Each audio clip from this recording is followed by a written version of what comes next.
अध्याय 0131 ड्रैगनेस का चिन्ह। अध्याय 131 ड्रैगनेस का चिन्ह। लोग शिंटो साधना विरले ही कर पाते हैं। यहाँ तक कि सू मेयाओ और बाई यूयो भी नहीं जानते थे कि यह कैसे किया जाता है। अगर कोई मार्गदर्शक न हो और वह लापरवाही से साधना करें तो गलत राह पर चलना आसान हो जाएगा।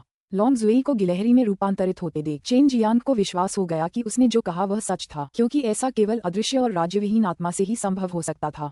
मैं इसे 72 परिवर्तन कहता हूँ। यह आध्यात्मिक शक्ति को नियंत्रित करने का एक तरीका है जिसका उपयोग केवल शिंटो साधना करने वाले ही कर सकते हैं। यह वही है जो मैंने अपने अंडे के खोल से बाहर निकलते ही सीखा था। यह मेरे माता पिता द्वारा मेरे जन्म के समय से ही विरासत में मिला होना चाहिए था। उन्होंने मुझे बहुत सी चीजें सिखाई और उनमें से ज्यादातर मेरे दिमाग में है। लॉन्ग जुई ने कोमल और मधुर स्वर में आत्मसंतुष्टि से कहा, क्या आप dragon slaying divine martial technique जानते हैं? चेन जियांग ने पूछा। उसके मन में भावुकता उमड़ रही थी। बिल्कुल, लॉन्ग जुई ने कोमल और मधुर स्वर में उत्तर दिया। तो आप मेरे साथ सहयोग करने के लिए सहमत हैं? जी, हालांकि तुम अच्छे इंसान नहीं हो, लेकिन तुम्हें बुरा भी नहीं कहा जा सकता, इसलिए मैं अनिच्छा से मान जाती हूँ, लॉन्ग जुई ने जवाब दिया। उसने अपनी कोमल और प्यारी छोटी उंगली आगे बढ़ाते हुए कहा, जल्दी से छोटी उंगली से वादा करो। छोटी उंगली से वादा करने के बाद हम अपने वचन से मुकर नहीं सकते। इस बचकानी हरकत को देखकर चेन जियांग मन ही मन हंसने से खुद को रोक नहीं पाया, लेकिन फिर भी उसने अपनी छोटी उंगली आगे बढ़ाई और उसे लॉन्ग जुई की उंगली से मिला दिया। पर भला किसे उम्मीद थी कि जब उनकी दोनों छोटी उंगलियां आपस में मिलेंगी तो अचानक एक तेज रोशनी दिखाई देगी। ठीक है, ये हमारे ड्रैगन परिवार और मानव जाति का अनुबंध है। बाद में अगर तुमने मुझ पर अपने क्रूर हाथ उठाने की कोशिश की तो तुम्हें जरूर बहुत दर्द होगा। लॉन्ग जुई ने शरारती मुस्कान के साथ खिलखिलाकर हंसते हुए अपने सुंदर छोटे हाथ आगे बढ़ाए, मानो सच्चे क्यूई डेंस की भीख मांग रही हो। चेन जियांग की राय में ट्रू क्यूई डैन वास्तव में जेली बीन्स की तरह थे, जिन्हें ये छोटी ड्रैगननी अब नाश्ते की तरह खा रही थी। छोटी बच्ची, क्या तुम भविष्य में मेरे साथ आओगी? क्यों न तुम इस घेरे के अंदर जाओ? चेन जियांग ने पूछा। उसका इरादा था कि यह प्यारी और मनमोहक बच्ची सू मेयाओ और बाई यूयू के साथ घेरे के अंदर जाए और उनके साथ खेले। लॉन्ग जुई ने अपना छोटा सा सिर हिलाया और जवाब दिया, ये काम नहीं करेगा। मैं भंडारण उपकरणों के अंदर के स्थान में प्रवेश करने में असमर्थ हूँ। क्योंकि मैं शिंटो धर्म का पालन करती हूँ, इसलिए उनका मुझ पर कोई प्रभाव नहीं पड़ता। जाहिर है चेन जियांग इस छोटी ड्रैगनी को हमेशा अपने साथ चलने की इजाजत नहीं दे सकता था। ये तो उसके लिए असुविधाजनक होगा। उसकी सुरक्षा भी एक बड़ा मुद्दा था। चिंता मत करो, मेरे पास इसे हल करने का एक तरीका है। लॉन्ग जुई हंसी, फिर अचानक एक सफेद चमक में बदल गई जो चेन जियांग की बाह की ओर बढ़ी। उसने अपनी बाह पर बस थोड़ी सी गर्माहट महसूस की, फिर एक बहुत तेज शक्ति उसकी बाह से निकलती हुई महसूस हुई। वह बहुत हैरान हुआ। ये गर्म एहसास उसके बाएं हाथ से लेकर छाती के बाएं हिस्से तक फैल गया था। उसने जल्दी से अपने कपड़े उतारे और एक सजीव सफेद अजगर को देखा जिसके नुकीले दांत और पंजे उसकी बाएं हाथ से लेकर उसकी बाएं छाती तक फैले हुए थे। ऐसा लग रहा था मानो उसके ऊपरी बाएं शरीर पर किसी खास तरीके से कोई टैटू बना दिया गया हो। पूरा निशान सफेद रोशनी बिखेर रहा था और बेहद खूबसूरत लग रहा था। चेन जियांग की मजबूत मांसपेशियों के साथ सफेद ड्रैगन टैटू ने उसे एक विचित्र और अनोखा आकर्षण प्रदान किया। बेशक चेन जियांग को सबसे ज्यादा हैरानी लॉन्ग जुई की ताकत देखकर हुई। वह साफ तौर पर समझ सकता था कि वह कितनी शक्तिशाली थी और उसकी ताकत उससे कई गुना ज्यादा थी। मैं वाकई बहुत शक्तिशाली हूँ।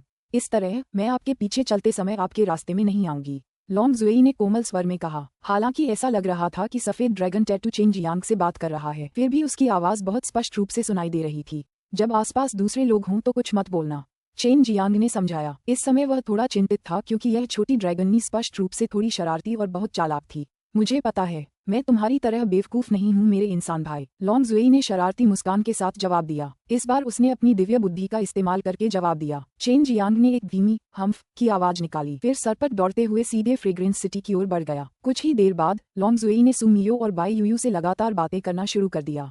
सू मियो और बाई यूयू से परिचित होने के बाद से चेन जियांग ने उन्हें पहली बार दूसरे लोगों से बात करते देखा था। बेशक ये सिर्फ इसलिए था क्योंकि लॉन्ग जुई अब चेन जियांग का पीछा कर रही थी। भले ही फ्रेग्रेंस सिटी बर्फ की सफेद चादर से ढकी हुई थी, फिर भी वह बेहद खूबसूरत लग रही थी। पूरे शहर में एक मनमोहक खुशबू फैली हुई थी जो बेहद ताजगी भरी थी। पिछली बार जब चेन जियांग ने मेटल स्पिरिट फ्रूट बेचा था तब ज्यादा क्रिस्टल पत्थर नहीं बचे थे।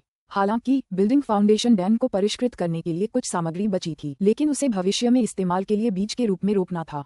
सौभाग्य से उसने बहुत सारे सच्चे क्यूई दानों को परिष्कृत कर लिया था। उसने बाकी 200 निकाल लिए क्योंकि बाकी पहले ही लॉन्ग जुई को खाने के लिए दे दिए गए थे। एक सच्चा ची दान 500 क्रिस्टल पत्थरों के बराबर होता है, इसलिए 200 दान ठीक 1 लाख क्रिस्टल पत्थरों के बराबर थे। चेन जियांग उन्हें बेचने के लिए दानजियांग टावर गया। इस बार भी श्रीमती ली व्यापार की जिम्मेदारी संभाल रही थी और उन्होंने चेन जियांग को देखते ही पहचान लिया। आखिरकार वह राज्यपाल की पत्नी थी और उन्होंने कई बार उनका चित्र देखा था।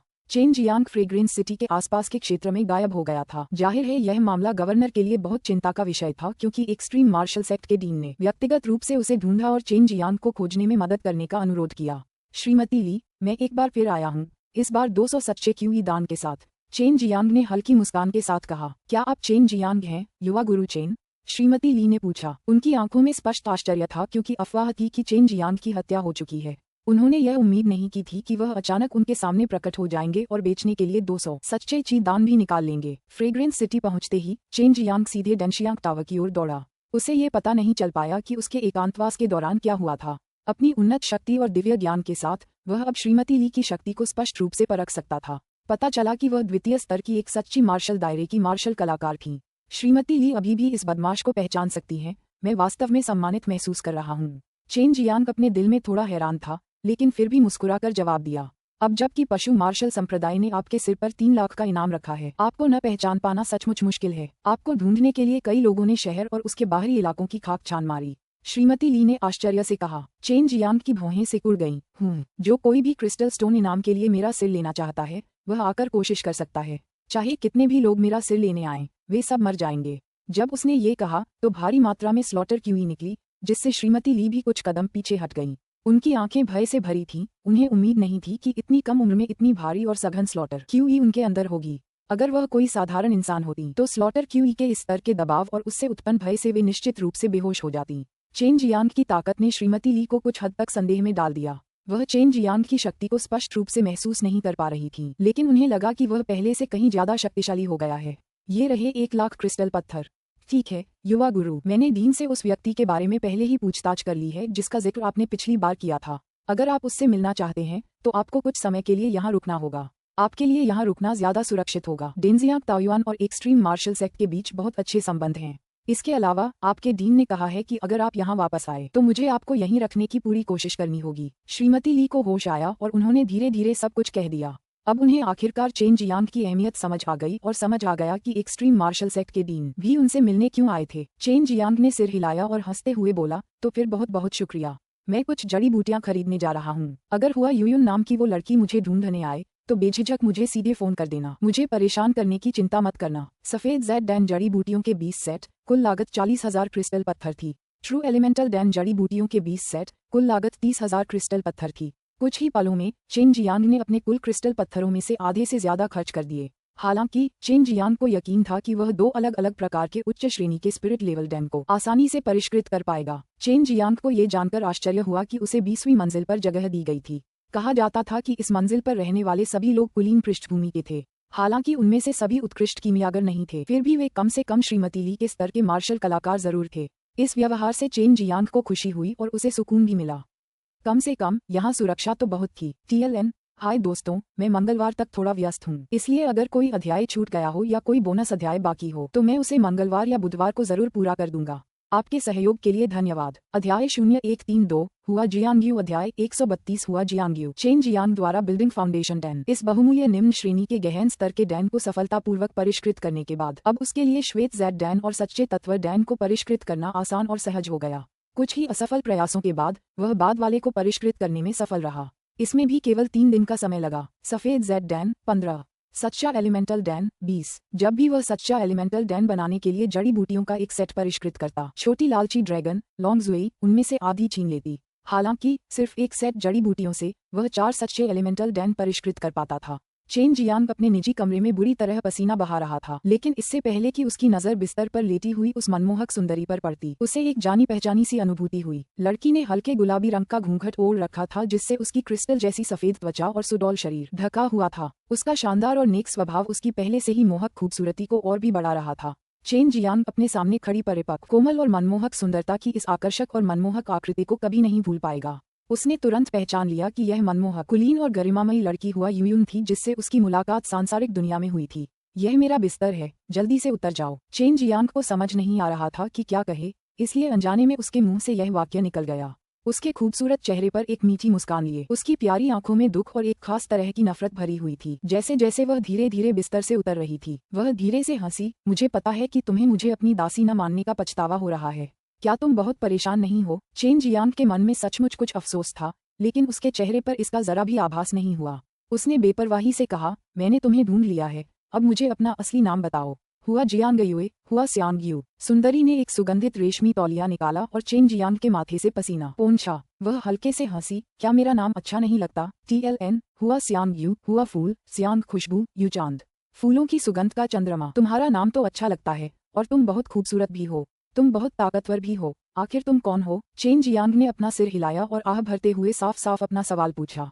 हुआ शियांगयुए एक मेज के किनारे बैठी धीरे धीरे चायदानी नीचे रख रही थी। उसके हर हाव भाव में एक अनूठा आकर्षण झलक रहा था। ये दृश्य देखने में बेहद मनमोहक था। मैं तो बस एक दासी हूँ, संयोग से मेरे स्वामी डेनशियांग ताओयुआन के दीन हैं। हालांकि मैं जब चाहूँ डेनशियांग ताओयुआन छोड़ सकती हूँ, लेकिन बात बस इतनी है कि इस छोटी सी लड़की को अभी तक कोई अच्छा स्वामी नहीं मिल पाया है। हुआ शियांगयू ने चेन शियांग की ओर एक नखरे भरी नजर डाली। चेन जियांग जानता था कि उसके पास ऐसा कुछ भी नहीं है जो इस महिला के लिए उपयुक्त हो। फिर भी उसे पहले से याद था कि यह महिला वास्तव में उसकी दासी बनना चाहती थी, लेकिन वह ऐसा किस कारण से करेगी? हुआ शियांगयुए खड़ी हो गई। खिड़की के पास खड़ी होकर उसकी पीठ चेन शियांग की ओर थी। उसने धीरे से आह भरी, चेन शियांग, आजकल तुम बहुत हंगामा मचा रहे हो। वो लूट तो वाकई अद्भुत है। अचानक एक आवाज सुनाई दी। चेन जियांग चौंक गई। हुआ जियांगयू के चेहरे पर लालिमा छाने लगी। उसने तुरंत अपना सिर घुमाया और चौंककर अपनी खूबसूरत आंखें चौड़ी करके चेन जियांग को घूरने लगी। यह आवाज बिल्कुल चेन जियांग जैसी लग रही थी, लेकिन यह उसकी आवाज नहीं थी। इसका स्रोत वह छोटी शरारती ड्रैगनेस लॉन्गजुई थी। चेन जियांग ने गटकते हुए बेरहमी से अपनी बाईं छाती पर तमाचा मारा। उसने उम्मीद नहीं की थी कि लॉन्गजुई में इतनी क्षमता है और वह किसी की आवाज की हूबहू नकल कर सकती है। चेन जियांग को पहले बिल्कुल भी बेवजह चिंता नहीं थी। क्या तुमने अभी कुछ कहा? हुआ जियांगयू ने भौहें चढ़ाकर पूछा। उसे यकीन था कि उसने कुछ गलत नहीं सुना है, फिर भी उसे ये भी लग रहा था कि चेन जियांग ऐसे तुच्छ शब्द नहीं कहेगा। हालांकि जब भी वह उसे देखता था तो उसकी आंखों में एक बुरा भाव होता था। चेन जियांग के चेहरे पर एक व्यंग्यात्मक मुस्कान थी। वह कैसे कह सकता था कि यह उसकी गलती नहीं थी, लेकिन फिर वह कहता कि किसने कहा? यह नुकसान भले ही वह सहना नहीं चाहता था, फिर भी उसे इसे स्वीकार करना ही था। मुझे बस ऐसा लगा, लेकिन मैं ठीक से व्यक्त नहीं कर पाई। मेरा मतलब था कि आपका शरीर बहुत अच्छा है, चेन जियांग ने जल्दी से समझाया। तुम्हारी हिम्मत तो हद से ज्यादा बढ़ गई है। तुम तो मुझे जबानी तौर पर भी गाली देने की हिम्मत कर रहे हो। हुआ शियांगयुए ने कोमल स्वर में कहा। मन ही मन वह अजीब तरह से उत्साहित थी। चेन जियांग ने अपने लिए एक कप चाय बनाई। चाय पीते हुए उसने अपनी दिव्य बुद्धि से उस शरारती छोटी अजगरनी को चेतावनी दी। लड़की, तुम बिल्कुल मरी हुई हो, इतनी बेतुकी बातें मत करो। ऐसी बात सुनकर तो मुझे दिल का दौरा ही पड़ गया। मैंने वही कहा जो मुझे सच लगा। लॉन्गजुई खिलखिलाकर हंस पड़ी। इतनी खूबसूरत महिला के साथ छेड़छाड़ तो बनती है। चेन जियांग, तुमने एक्सट्रीम मार्शल सेक्ट में रहते हुए एल्डर डैन को उकसाया है। वह बहुत शक्तिशाली है। भविष्य के लिए तुम्हारी क्या योजनाएं हैं? हुआ जियांगयू ने चेन जियांग की ओर देखते हुए अपनी आंखों में एक अजीब भाव के साथ पूछा। मुझे किस योजना की जरूरत है? वह औरत अब मेरे खिलाफ जाने की हिम्मत नहीं करेगी। हे। चेन जियांग, एल्डर डैन द्वारा उसे मार्शल अंकल कहे जाने के बारे में सोचकर मन ही मन खुश हो गया। हुआ जियांगयुए ने भौहें चढ़ाईं और चेन जियांग के पास गया। क्यों?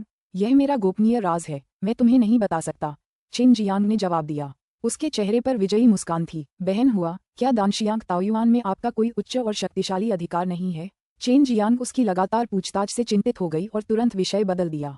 बस मुझे जियांगयुए कहो, वरना मैं तुम्हें अनदेखा कर दूंगी। हुआ जियांगयुए ने चेन जियांग के होठों पर अपनी ज़ैड उंगली दबा दी, जिससे उसका मन बहक गया। जियांगयू, ठीक है, हुआ शियांगयुए ने धीरे से हंसते हुए कहा, यह अच्छी बात है। मैं डेनशियांग ताओयुआन में कुछ बेहद सिरदर्द वाले कामों को संभाल रही थी। आमतौर पर मैं बहुत व्यस्त रहती हूँ। मैंने खास तौर पर आपसे मिलने के लिए समय निकाला। शियांगयुए, तुम मेरे प्रति इतनी अच्छी क्यों हो? चेन शियांग ने उत्सुकता से पूछा। उसे समझ नहीं आ रहा था कि इस लड़की का स्नेह उसे क्यों मिल रहा है। क्या तुम्हें अपने आकर्षण पर भी भरोसा नहीं है? हुआ शियांगयुए ने स्नेह और प्रेम से चेन शियांग की ओर देखा, जिससे उसकी धड़कनें तेजी से बढ़ने लगीं। बिल्कुल नहीं, लेकिन आपके सामने मुझे आत्मविश्वास नहीं है। चेन जियांग ने अपना सिर झटक दिया। हुआ शियांगयू ने चेन शियांग का ऐसा रूप देखकर धीरे से हंसी। उसने अब चेन शियांग को परेशान करना बंद कर दिया और पिछले कुछ दिनों में उसके साथ हुई घटनाओं के बारे में उसकी बातें सुनने लगी। उसने उसे एक्सट्रीम मार्शल सेक्ट में अपने अनुभव भी बताए। वे देर रात तक बातें करते रहे। चेन जियांग ने अभी अभी अपनी कीमियागिरी पूरी की थी, इसलिए वह सामान्य से भी ज्यादा थका हुआ था, फिर भी अब तक डटा रहा। बहुत देर हो गई है, मुझे अपने कमरे में लौट जाना चाहिए। हुआ जियांगयू ने जम्हाई ली। वह खड़ी हुई और जैसे ही मुड़ी, उसे चेन जियांग की आवाज सुनाई दी। रुको, चलो साथ सोते हैं। उस शरारती लॉन्गजुई ने एक बार फिर चेन जियांग की आवाज की नकल की। चेन जियांग का मुंह ऐंठ गया, क्योंकि ये बात उसने नहीं बल्कि लॉन्गजुई ने कही थी। लॉन्गजुई ने एक बार फिर उसका मजाक उड़ाया। अचानक हुआ जियांगयू के सुंदर गालों पर दो मोहक लाल निशान उभर आए। वह घूमी और चेन जियांग के सिर पर हल्के से थप्पड़ मारा। गुस्से से डांटा, तुम छोटे बदमाश, तुम बदतर होते जा रहे हो, और तुम्हारी एक मंगेतर भी है। चेन जियांग के मन में लॉन्ग जुई की कोमल हंसी गूंज रही थी। वह उसे पकड़कर उसकी छोटी सी कमर पर तब तक थप्पड़ मारने के लिए बेताब था जब तक कि वह लाल न हो जाए, क्योंकि उसने उसे चिढ़ाने की हिम्मत की थी। अभी तो ठीक था क्योंकि वह हुआ शियांग थी, लेकिन अगर यह नन्ही ड्रैगन एल्डर डैन के सामने बदतमीजी करने लगी तो उसके अच्छे दिन खत्म हो जाएंगे। ऐसा सोचते ही चेन जियांग की रीढ़ में सिहरन दौड़ गई। उसे लगा कि इस शरारती छोटी अजगरनी को अपने पीछे आने का आदेश देकर उसने खुद को मुसीबत के घेरे में ले लिया है। मेरा मतलब था कि जब तक मैं ध्यान साधना करूं, तुम्हें मेरे बिस्तर पर सोना चाहिए, चेन जियांग ने व्यंग्यात्मक मुस्कान के साथ समझाया।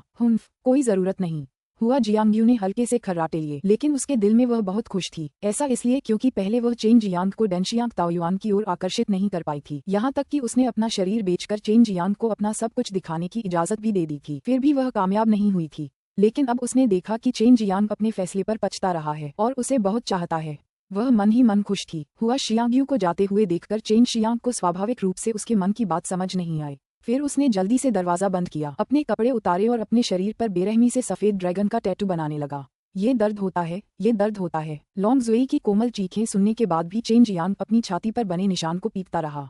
हालांकि थोड़ी ही देर में उसने लॉन्ग जुई की खिलखिलाती हंसी सुनी। बेवकूफ, तुम्हारी पिटाई से मुझे दर्द नहीं हो रहा, तुम बस खुद को चोट पहुंचा रहे हो। तुम सच में एक मूर्ख हो, देखो तो सही तुम खुद को कितनी बुरी तरह पीट रहे हो। हा, छोटी बच्ची, मेरी हद पार मत करो वरना आगे तुम्हें मुझसे खाने को कुछ नहीं मिलेगा। चेन जियांग ने ये बात गुस्से से नहीं बल्कि बेपरवाही से कही। वह जानता था कि जितना ज्यादा वह गुस्से में बोलेगा उतनी ही ज्यादा वह छोटी बच्ची खुश होगी। नहीं, मैं तो बस तुम्हारे साथ मजाक कर रही थी, मैं अपनी गलती मानती हूँ, लॉन्ग जुई ने धीमी आवाज में कहा। अध्याय 0133 कीमियागर का आकलन। अध्याय 133 कीमियागर का आकलन। शनिवार के लिए नियमित अध्याय। हमसे एक अध्याय छूट गया और 3100 पठन सूचियों और 300 वोटों के लिए 2 अध्याय कतार में हैं। समर्थन के लिए धन्यवाद। जब तक स्थिति गंभीर न हो, चेन जियांग इस पर ध्यान नहीं देगा। उसने पहले सू मेयाओ से सीखा था कि अगर कोई विशेष परिस्थिति हो तो इस छोटी अजगरनी से उसकी भयानक शक्ति प्राप्त की जा सकती है, और अगर वह उसकी शक्ति को अपनी शक्ति में मिला सके तो ये बहुत ही भयानक होगा। बेशक चेन जियांग को सबसे ज्यादा इस बात का इंतजार था कि लॉन्ग जुई उसे शिंटो साधना पद्धति सिखाएगी, लेकिन अभी उसकी शिशु आत्मा बहुत छोटी थी और कम से कम 1-2 साल की तो होगी ही। अगर चेन जियांग ने स्वर्गलोक के उन अमर लोगों को बता दिया कि उसने एक अजगर पाला है और वह इसकी शिकायत भी कर रहा है तो उसे जरूर डांट फटकार कर मार डाला जाएगा। उसे इतनी सस्ते में फायदा मिल भी गया था, फिर भी वह उसकी कद्र नहीं कर रहा था। चेन जियांग ने व्हाइट जेड डैन और ट्रू एलिमेंटल डैन को सफलतापूर्वक परिष्कृत कर लिया था, इसलिए उसने कल लेवल 4 अल्केमिस्ट की परीक्षा देने और लेवल 4 अल्केमिस्ट बनने की योजना बनाई। अगले दिन चेन जियांग को पता चला कि हुआ जियांगयुए दानजियांग टावर छोड़कर दानजियांग ताओयुआन लौट चुका है। अगर उसे कोई जरूरी बात कहनी हो तो वह श्रीमती ली को बता सकता है। चेन जियांग को अचानक महसूस हुआ कि हुआ जियांगयू सिर्फ एक साधारण नौकरानी नहीं की, अन्यथा श्रीमती ली उसके प्रति इतना सम्मान नहीं रखती। चेन जियांग मूल्यांकन पंजीकरण के लिए स्थान पर पहुंचे और वहां पहुंचने पर उन्हें कीमियागर के मूल्यांकन के नए और बेहतर मानकों के बारे में पता चला। जैसे अब स्तर 3 के कीमियागरों को 3 प्रकार के मध्य श्रेणी के स्पिरिट लेवल डैन को परिष्कृत करना आना चाहिए और स्तर 4 के कीमियागरों को 3 प्रकार के उच्च श्रेणी के स्पिरिट लेवल डैन को परिष्कृत करना आना चाहिए। पिछली आवश्यकता में एक अतिरिक्त प्रकार का डैन जोड़ दिया गया था। चेन जियांग केवल 2 प्रकार के उच्च श्रेणी के स्पिरिट लेवल डैन और एक निम्न श्रेणी के गहन स्तर डैन बिल्डिंग फाउंडेशन डैन को परिष्कृत करना जानता था। डेनशियांग ताओयुआन के मूल्यांकन बहुत सख्त माने जा सकते हैं। आपको जड़ी बूटियों का सिर्फ एक सेट दिया जाएगा और अगर आप असफल हो जाते हैं तो आपको जड़ी बूटियों की आधी कीमत चुकानी होगी, और अगर आप सफल होते हैं तो डेनशियांग ताओयुआन को दे दिया जाता है। चेन जियांग ने श्रीमती ली को ढूंढ लिया और जब श्रीमती ली को पता चला कि हुआ जियांगयुए और चेन जियांग के बीच संबंध बहुत अच्छे हैं तो वह चेन जियांग के प्रति सम्मानपूर्ण हो गई और रवैये में इस अचानक बदलाव के कारण चेन जियांग के लिए अनुकूलन करना कठिन हो गया।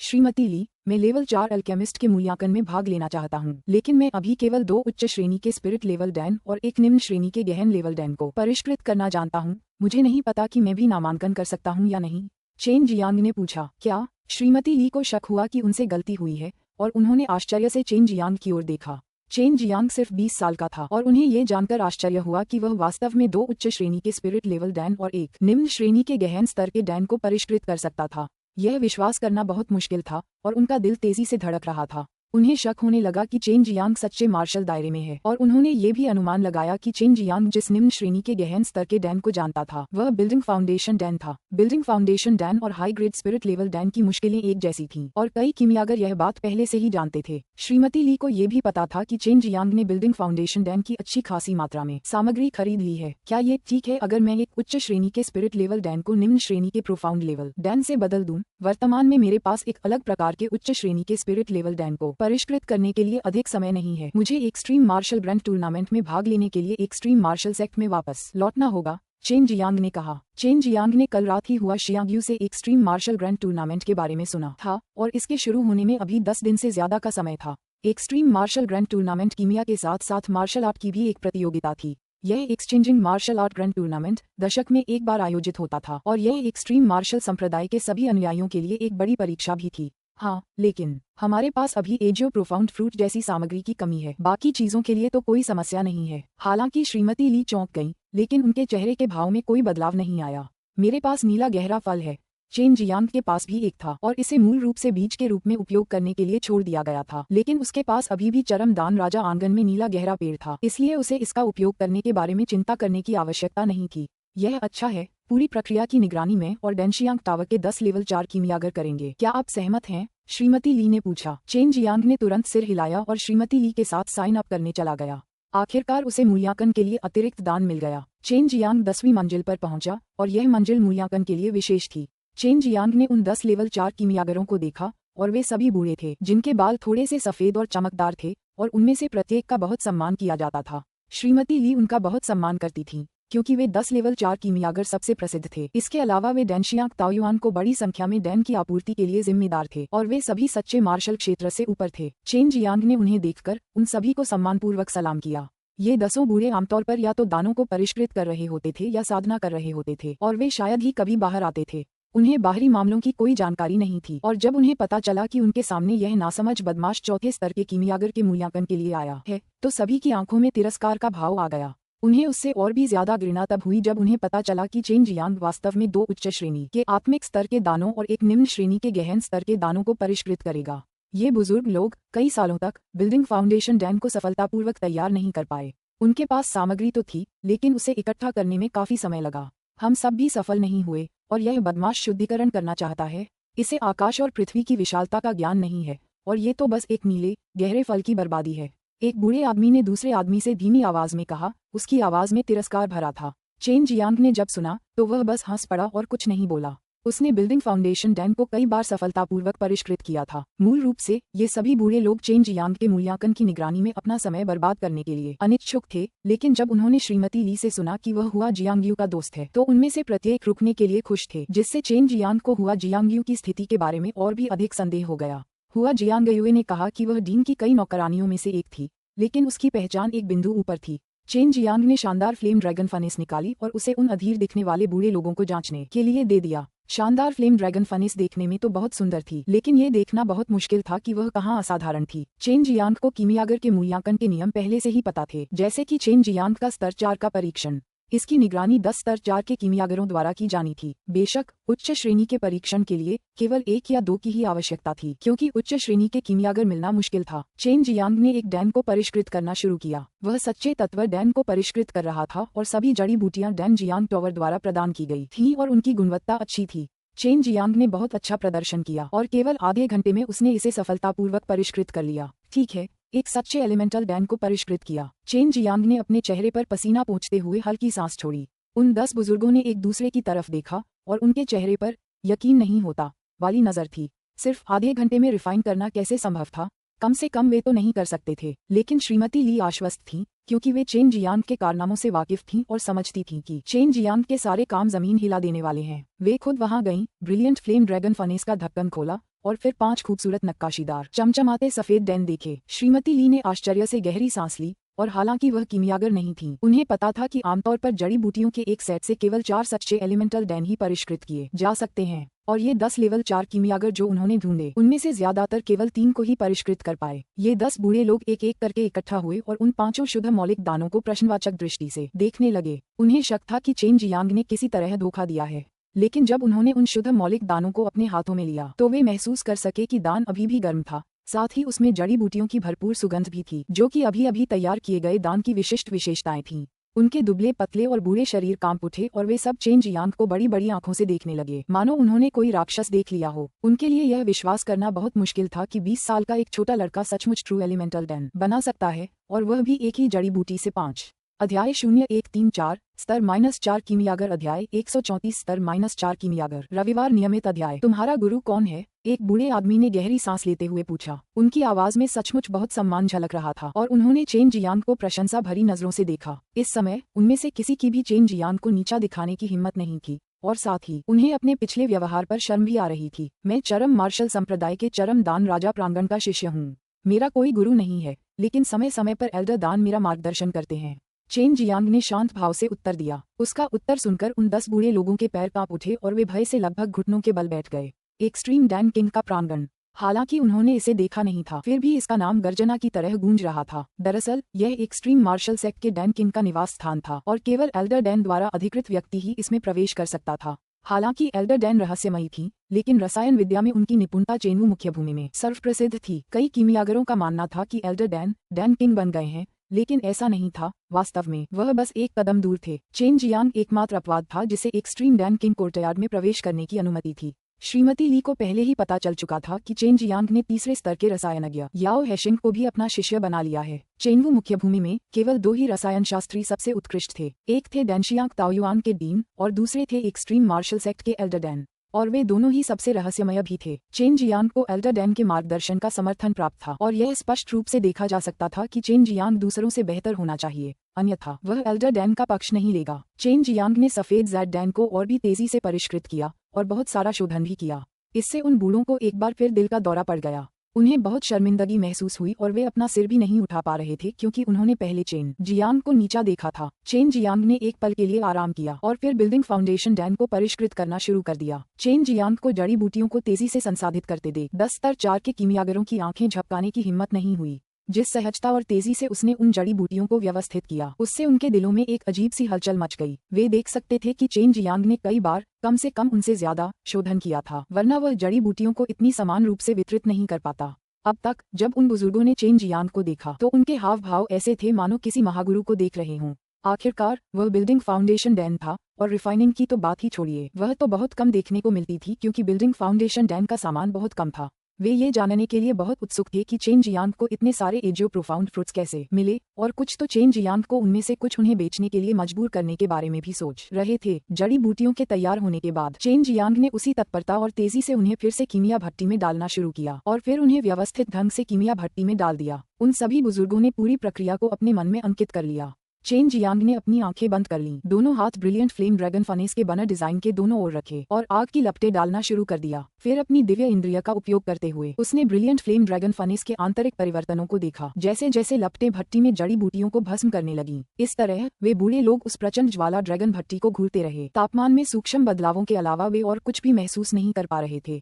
इतना ही नहीं, वे प्रचंड ज्वाला ड्रैगन भट्टी में समय के प्रवाह को भी नहीं जानते थे। 1 घंटा बीत गया। चेन जियांग ने अपनी आंखें खोलीं और मुस्कुराते हुए कहा, सफल? क्या कामयाब? हालांकि उन बूढ़ों ने चेन जियांग को मूर्ति की तरह खड़ा देखा, लेकिन ये देखना मजेदार नहीं था और चेन जियांग कामयाब रहा।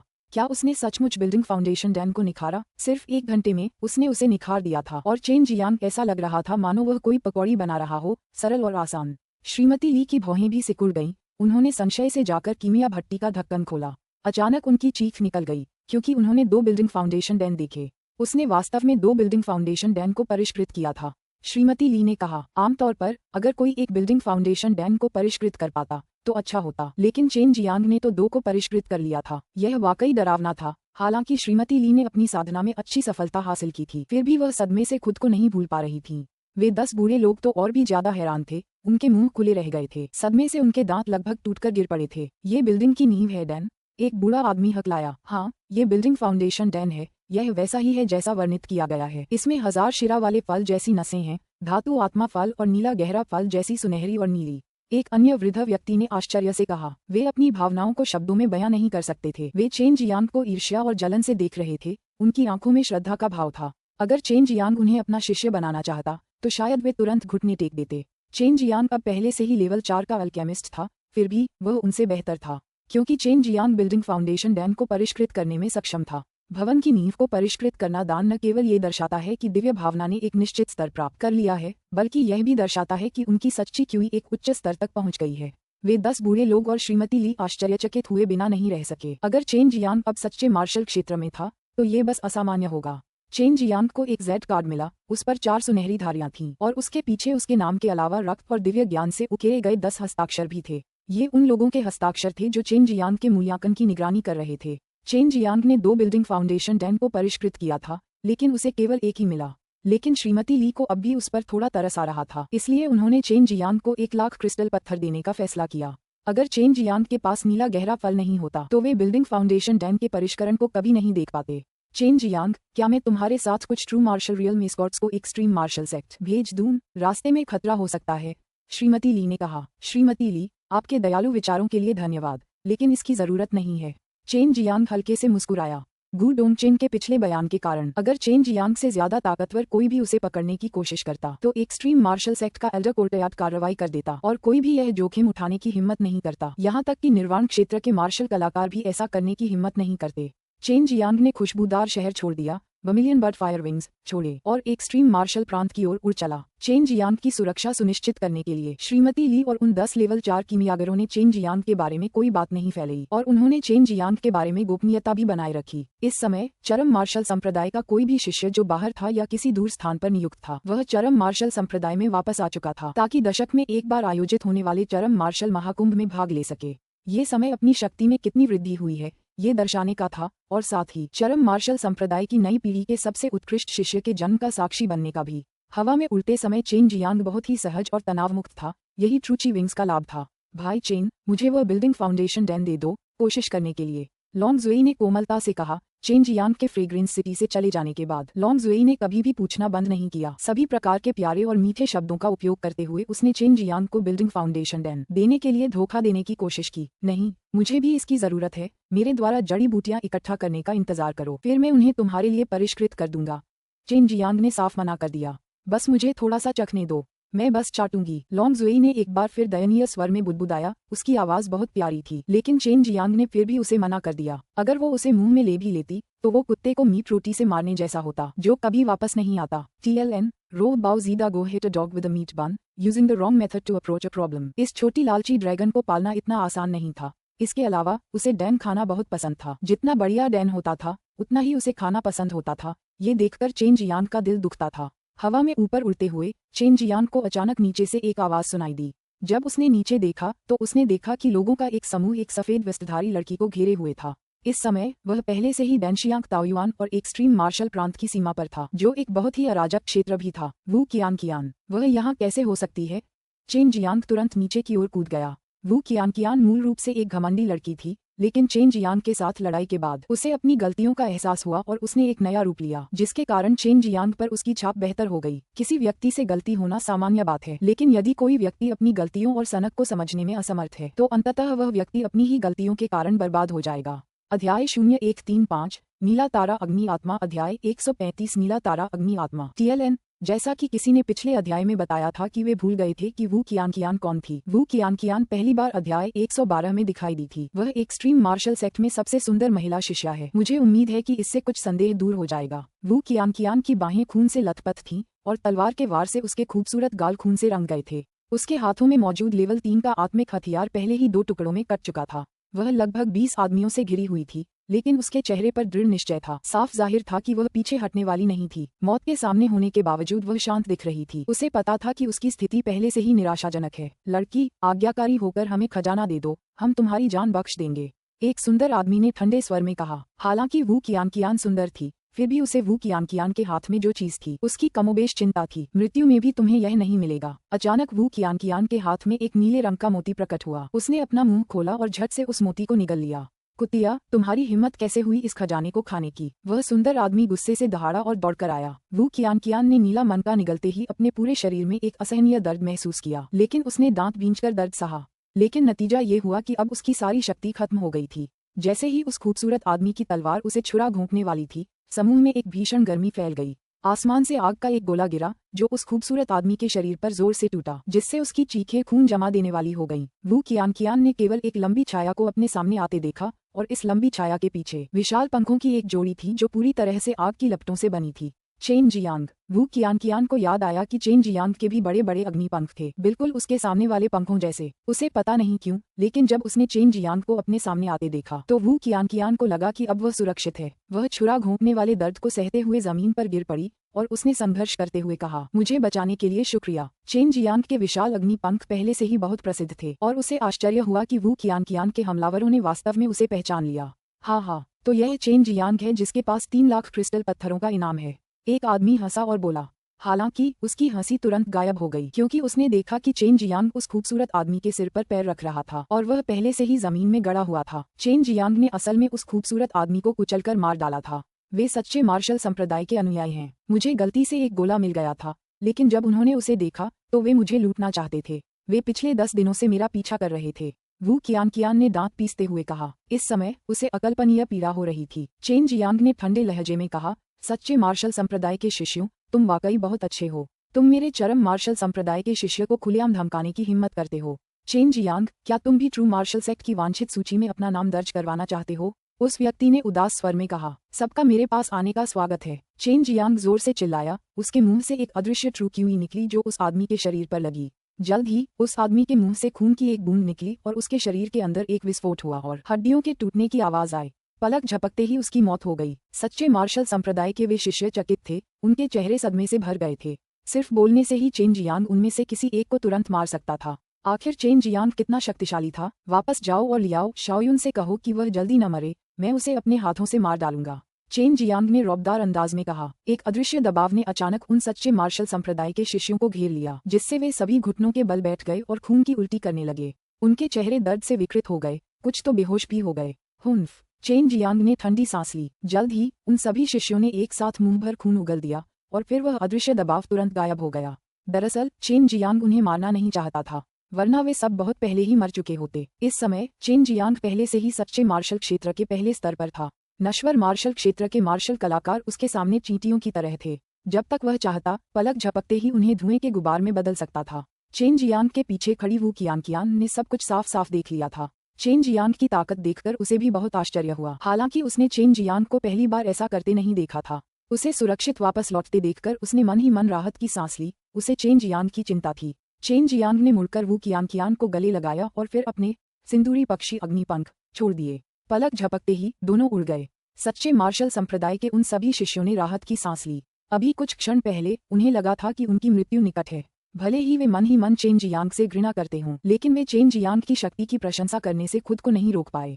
चेन जियांग के सामने वे चींटियों से ज्यादा कुछ नहीं थे। वू कियान के कोमल शरीर को थामे हुए चेन जियांग ने महसूस किया कि उसका कोमल शरीर कांप रहा था और उसका शरीर का तापमान बहुत ज्यादा था। वह देख सकता था कि वू कियान बहुत दर्द में थी। तुमने क्या खाया? चेन जियांग एक पहाड़ की चोटी पर उतरा। वू कियान की कलाई पकड़ी और उसके शरीर की स्थिति को टटोला। उसके शरीर में नीली लपटों का एक समूह देखकर वह अप्रत्याशित रूप से आश्चर्यचकित रह गया। ये लपटें एक के बाद एक जलती हुई गर्म क्यू तरंगें उत्सर्जित कर रही थीं, मानो वे वू कियान की सच्ची क्यू और मेरिडियन को परिष्कृत करने का प्रयास कर रही हूँ। मुझे भी नहीं पता। सीधे शब्दों में कहें तो इस गोले में भारी मात्रा में अग्नि आत्मा क्यूई थी। वू कियान ने दांत पीसते हुए कहा। हालांकि उसे बहुत तेज दर्द हो रहा था, फिर भी वह बिल्कुल नहीं रोई। वह इस आदमी के सामने कमजोर नहीं दिखना चाहती थी। वू कियान बहुत दर्द में लग रहा था और चेन जियांग भी परेशान था। हाँ, ब्लर स्टार अग्नि आत्मा। जब 72 नीले तारे आकाश से नश्वर जगत पर गिरे तो वे सभी अग्नि आत्माएं बन गईं। यह उन्हीं तारों की अग्नि में से एक है और एक नीले रंग के पौधे के अंदर विकसित हुई थी, लॉन्ग जुएई ने कहा। उसकी आवाज से साफ जाहिर था कि वह भी आश्चर्यचकित थी। अग्नि आत्मा, ये वास्तव में एक अग्नि आत्मा थी। ये किंवदंतियों का विषय था। इसका नाम सुनकर अमर भी मोहित हो जाते, लेकिन यह वास्तव में वू कियान के कब्जे में आ गई थी। सू मेयाओ और बाई यूयू भी बहुत हैरान थे। उन्होंने यह अनुमान नहीं लगाया था कि एल्डर डैन के बाद वे एक बार फिर किसी और व्यक्ति को अग्नि आत्मा के कब्जे में देखेंगे। अगर किसी कीमियागर के पास अग्नि आत्मा होती तो उसके लिए दान को परिष्कृत करना बहुत उपयोगी होता। सभी कीमियागरों की नजर में यह एक पवित्र वस्तु थी। रुको, तुम्हें इस चीज के साथ घुलना मिलना होगा। जैसे ही चेन जियांग ने वू कियान को अपनी बाहों में लिया, उसने धीरे से उसे प्रोत्साहित किया। वू कियान ने सिर हिलाया। उसे पता नहीं था कि उसे अपनी साधना पद्धति को संचालित करने की शक्ति कहाँ से मिली, लेकिन उसके डेंटियन ने प्रतिक्रिया दी क्योंकि यह लगातार संपीड़ित सच्ची क्यूई के साथ फट रहा था। वू कियान को असहनीय दर्द सता रहा था। उसके लिए जो दर्द वो झेल रही थी वो मौत से भी बदतर था। वो चेन जियांग की छाती से लग गई। उसके दोनों हाथ चेन जियांग की कमर को पकड़े हुए थे। दर्द के मारे उसके नाखूनों ने अनजाने में चेन जियांग की पीठ को खरोंच दिया। उसकी पीठ पर खून के गोल गोल धब्बे दिखाई देने लगे और हालांकि चेन जियांग को थोड़ा दर्द हो रहा था, वो चुप था। उसका एक हाथ धीरे से वू कियान की पीठ सहला रहा था। नहीं, उसकी आंतरिक शक्ति का हृदय नियम बहुत कम स्तर का है। वह बड़ी मात्रा में स्पिरिट क्यू का उपयोग करके ब्लू स्टार फायर स्पिरिट को जल्दी से दबा नहीं सकती। उसे जल्दी से वर्मिलियन बट डिवाइन एक्सरसाइज सिखाओ। उसकी समझ बहुत कमजोर नहीं होनी चाहिए, वरना वह इतनी कम आंतरिक शक्ति वाले हृदय नियम का उपयोग करके इस स्तर तक नहीं पहुंच पाएगी। सू मेयाओ ने कहा। वह ये भी देखना चाहती थी कि कोई फायर स्पिरिट के साथ कैसे जुड़ता है। चेन जियांग ने धीरे धीरे कुछ स्मृति सूत्र पढ़े। हर पैराग्राफ पढ़ने के बाद वह वू कियान को समझाते। वू कियान दर्द सहते हुए ध्यान से सुन रही थी और मन ही मन बहुत आभारी थी। वह जानती थी कि चेन जियांग ने एक बहुत ही असाधारण मार्शल अभ्यास सिखाया था। उसने स्मृति सूत्रों के अनुसार अपनी सच्ची क्यूई का संचालन किया और धीरे धीरे उसके शरीर को पीड़ा देने वाला दर्द कम हो गया। 3 दिन बीत गए। वू कियान ने धीरे से अपनी आंखें खोलीं। उसे एहसास हुआ कि वह किसी गर्मजोशी भरे आलिंगन में लेटी हुई है और उसका सुंदर चेहरा शर्माए बिना नहीं रह सका। हालांकि चेन जियांग ने उसे एक सौम्य मुस्कान के साथ देखा। बधाई हो, तुम एक सच्चे मार्शल दायरे की मार्शल कलाकार बन गई हो। वू कियान हैरान रह गई और जल्दी से चेन जियांग का आलिंगन छोड़ दिया। इस समय उसने सचमुच अपने शरीर में बहुत समृद्ध सच्ची ची का अनुभव किया और उसकी सच्ची ची का रंग शुद्ध नीला था। साथ ही उसके दांतियान में 2 सिंदूरी पक्षी जैसे पशु रूप भी थे। शुक्रिया, वू कियान ने झुककर कहा। इस समय यही एकमात्र तरीका था जिससे वह अपना आभार व्यक्त कर सकती थी। वह सचमुच नहीं समझ पा रही थी कि चेन जियांग ने उसकी इतनी मदद की है, उसका बदला कैसे चुकाए। इस समय उसने अपने नाखूनों पर खून के धब्बे देखे और उसे अचानक याद आया कि कैसे वह अपने शरीर में दर्द सहते हुए चेन जियांग की पीठ खुजला रही थी। क्या तुम ठीक हो? मुझे देखने दो, वू कियान ने जल्दी से कहा। उसका सुंदर चेहरा अपराधबोध से भर गया था। अध्याय 0136 वापसी। अध्याय 136 वापसी। चेन जियांग की पीठ पर खरोंच के निशान देखने के बाद वू कियान को बहुत अपराधबोध हुआ और उसने विनम्रता से कहा, मुझे माफ कर दो, मुझे इसमें तुम्हारी मदद करने दो। चेन जियांग हल्के से मुस्कुराया। जरूरत नहीं है, बस मामूली चोटें हैं। हालांकि उसने ऐसा कहा, वू कियान ने उसे लिटाया और फिर एक बहुत ठंडा तरल निकाला। उसने ठंडा तरल उसकी पीठ पर खरोंच के निशानों पर लगाया। चेन जियांग को बहुत आराम महसूस हुआ जब उसके खूबसूरत हाथों ने उसकी पीठ को हल्के से रगड़ा। वो लड़की, क्या तुम्हें पता है कि तुम अभी अभी किसके साथ जुड़ गई हो? चेन जियांग ने पूछा। वू कियान का चेहरा अब लाल और गर्म हो गया था क्योंकि यह पहली बार था जब उसका किसी पुरुष के साथ इतना अंतरंग संपर्क हुआ था। इस पुरुष के प्रति उसकी भावनाएं बहुत अच्छी थीं। ये तो बताने की जरूरत ही नहीं थी। उसने धीरे से कहा, मुझे नहीं पता। यंग मास्टर चेन को अच्छी जानकारी है, आपको पता होना चाहिए। यंग मास्टर चेन, अब से मुझे सिर्फ कियान ही कहिए। चेन जियांग के चेहरे पर एक शरारती मुस्कान थी। मुझे याद है जब तुमने मुझे पहली बार देखा था, उस समय तुम्हारा रौबदार व्यवहार बहुत अच्छा था। अब तुम एक छोटी बच्ची की तरह हो। अब से तुम्हें मुझे बस चेन जियांग ही कहना चाहिए। इस युवा मास्टर की बकवास क्या है? वू कियान ने एन की आवाज निकाली। उसके सुंदर चेहरे पर लालिमा छा गई जब वह बोली, चेन जियांग, मैं कुएं के मेढक की तरह थी जिसे अपनी तुच्छता का पता नहीं था और अपनी प्रतिभा के कारण मैं घमंडी और अभिमानी थी। लेकिन तुम्हारे साथ युद्ध ने मुझे अपनी गलतियों का एहसास कराया और अगर ऐसा न होता तो शायद मुझे अपनी गलतियों का एहसास ही न होता। मैं और भी गलतियां करती और खुद को साधना के गलत रास्ते पर ले जाती। सच कहूँ तो तुम्हारे साथ मेरी पिछली प्रतियोगिता के बाद से मेरी मनस्थिति बहुत बेहतर हो गई है, जिससे मैं अपनी अड़चनों को दूर कर पाई हूँ। चेन जियांग मुस्कुराया। तुमने सिर्फ थोड़ी सी ही तरक्की नहीं की, तुम अब एक बहुत ही युवा ट्रू मार्शल रियल्म के मार्शल आर्टिस्ट बन गए हो। सही कहा। वैसे तुम्हारी उम्र कितनी है? इस समय वू कियान अब चेन जियांग के साथ औपचारिक व्यवहार नहीं करती थी क्योंकि वह जानती थी कि यह आदमी बहुत मिलनसार है। अगर आप उसका सम्मान करेंगे तो वह भी आपका सम्मान करेगा और वह बहुत सीधा भी है।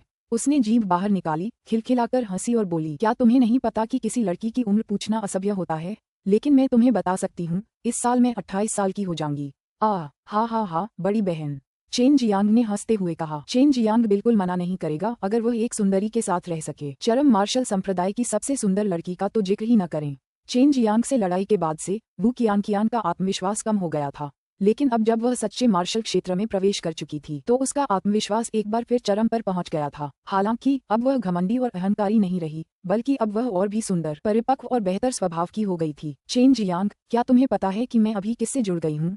वू कियान हल्के से मुस्कुराई और चेन जियांग की पीठ पर खरोंच के निशानों को सहलाती रही। जल्द ही वे खरोंच के निशान काफी हल्के हो गए। इसे ब्लू स्टार फायर स्पिरिट कहते हैं, एक खास और दुर्लभ मार्शल स्पिरिट। दूसरे शब्दों में, इस चीज से आप एक अजीबोगरीब ज्वाला छोड़ सकते हैं। इस तरह की ज्वाला अग्नि बीज से उत्पन्न होती है और कीमिया के लिए बहुत फायदेमंद होती है। चेन जियांग ने जवाब दिया। उसके चेहरे पर ईर्ष्या के भाव थे और उसने आगे कहा, ये चीज बहुत ही भयानक है। दरअसल एल्डर डैन की कीमिया में इतनी बड़ी सफलताओं का एक कारण उसकी फायर स्पिरिट ही है।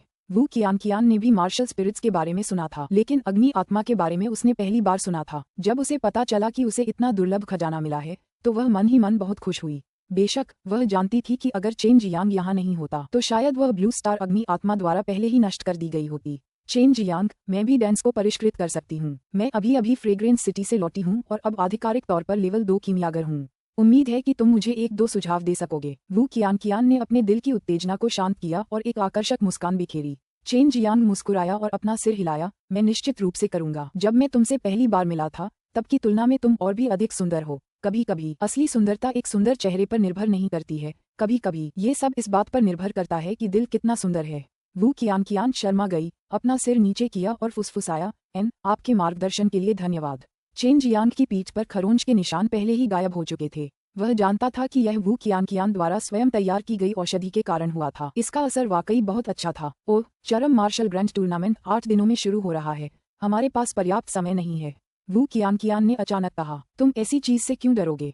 चेन जियांग की हंसी गूंजी और अचानक उसकी पीठ पर आग के पंख उगाए। वू कियान ने शर्म से अपना सिर नीचे कर लिया। वह जानती थी कि वह एक बार फिर चेन जियांग के साथ काफी समय तक घनिष्ठ संपर्क में रहेगी, लेकिन वह मन ही मन इसका इंतजार भी कर रही थी। चेन जियांग ने वू कियान को गले लगाया, अपने पंख फैलाए और ऊपर उड़ गया। अगले ही पल वह बादलों के ऊपर ऊंची उड़ान भर रहा था। वू कियान का खूबसूरत चेहरा डर से पीला पड़ गया, लेकिन उसने जल्दी ही खुद को संभाल लिया। कियान, लाखों सालों में भी तुम मेरे द्वारा दिया गया अभ्यास दूसरों को नहीं सिखा पाओगी। मैंने तुम पर भरोसा करके यह मार्शल अभ्यास सिखाया था, मुझे निराश मत करना।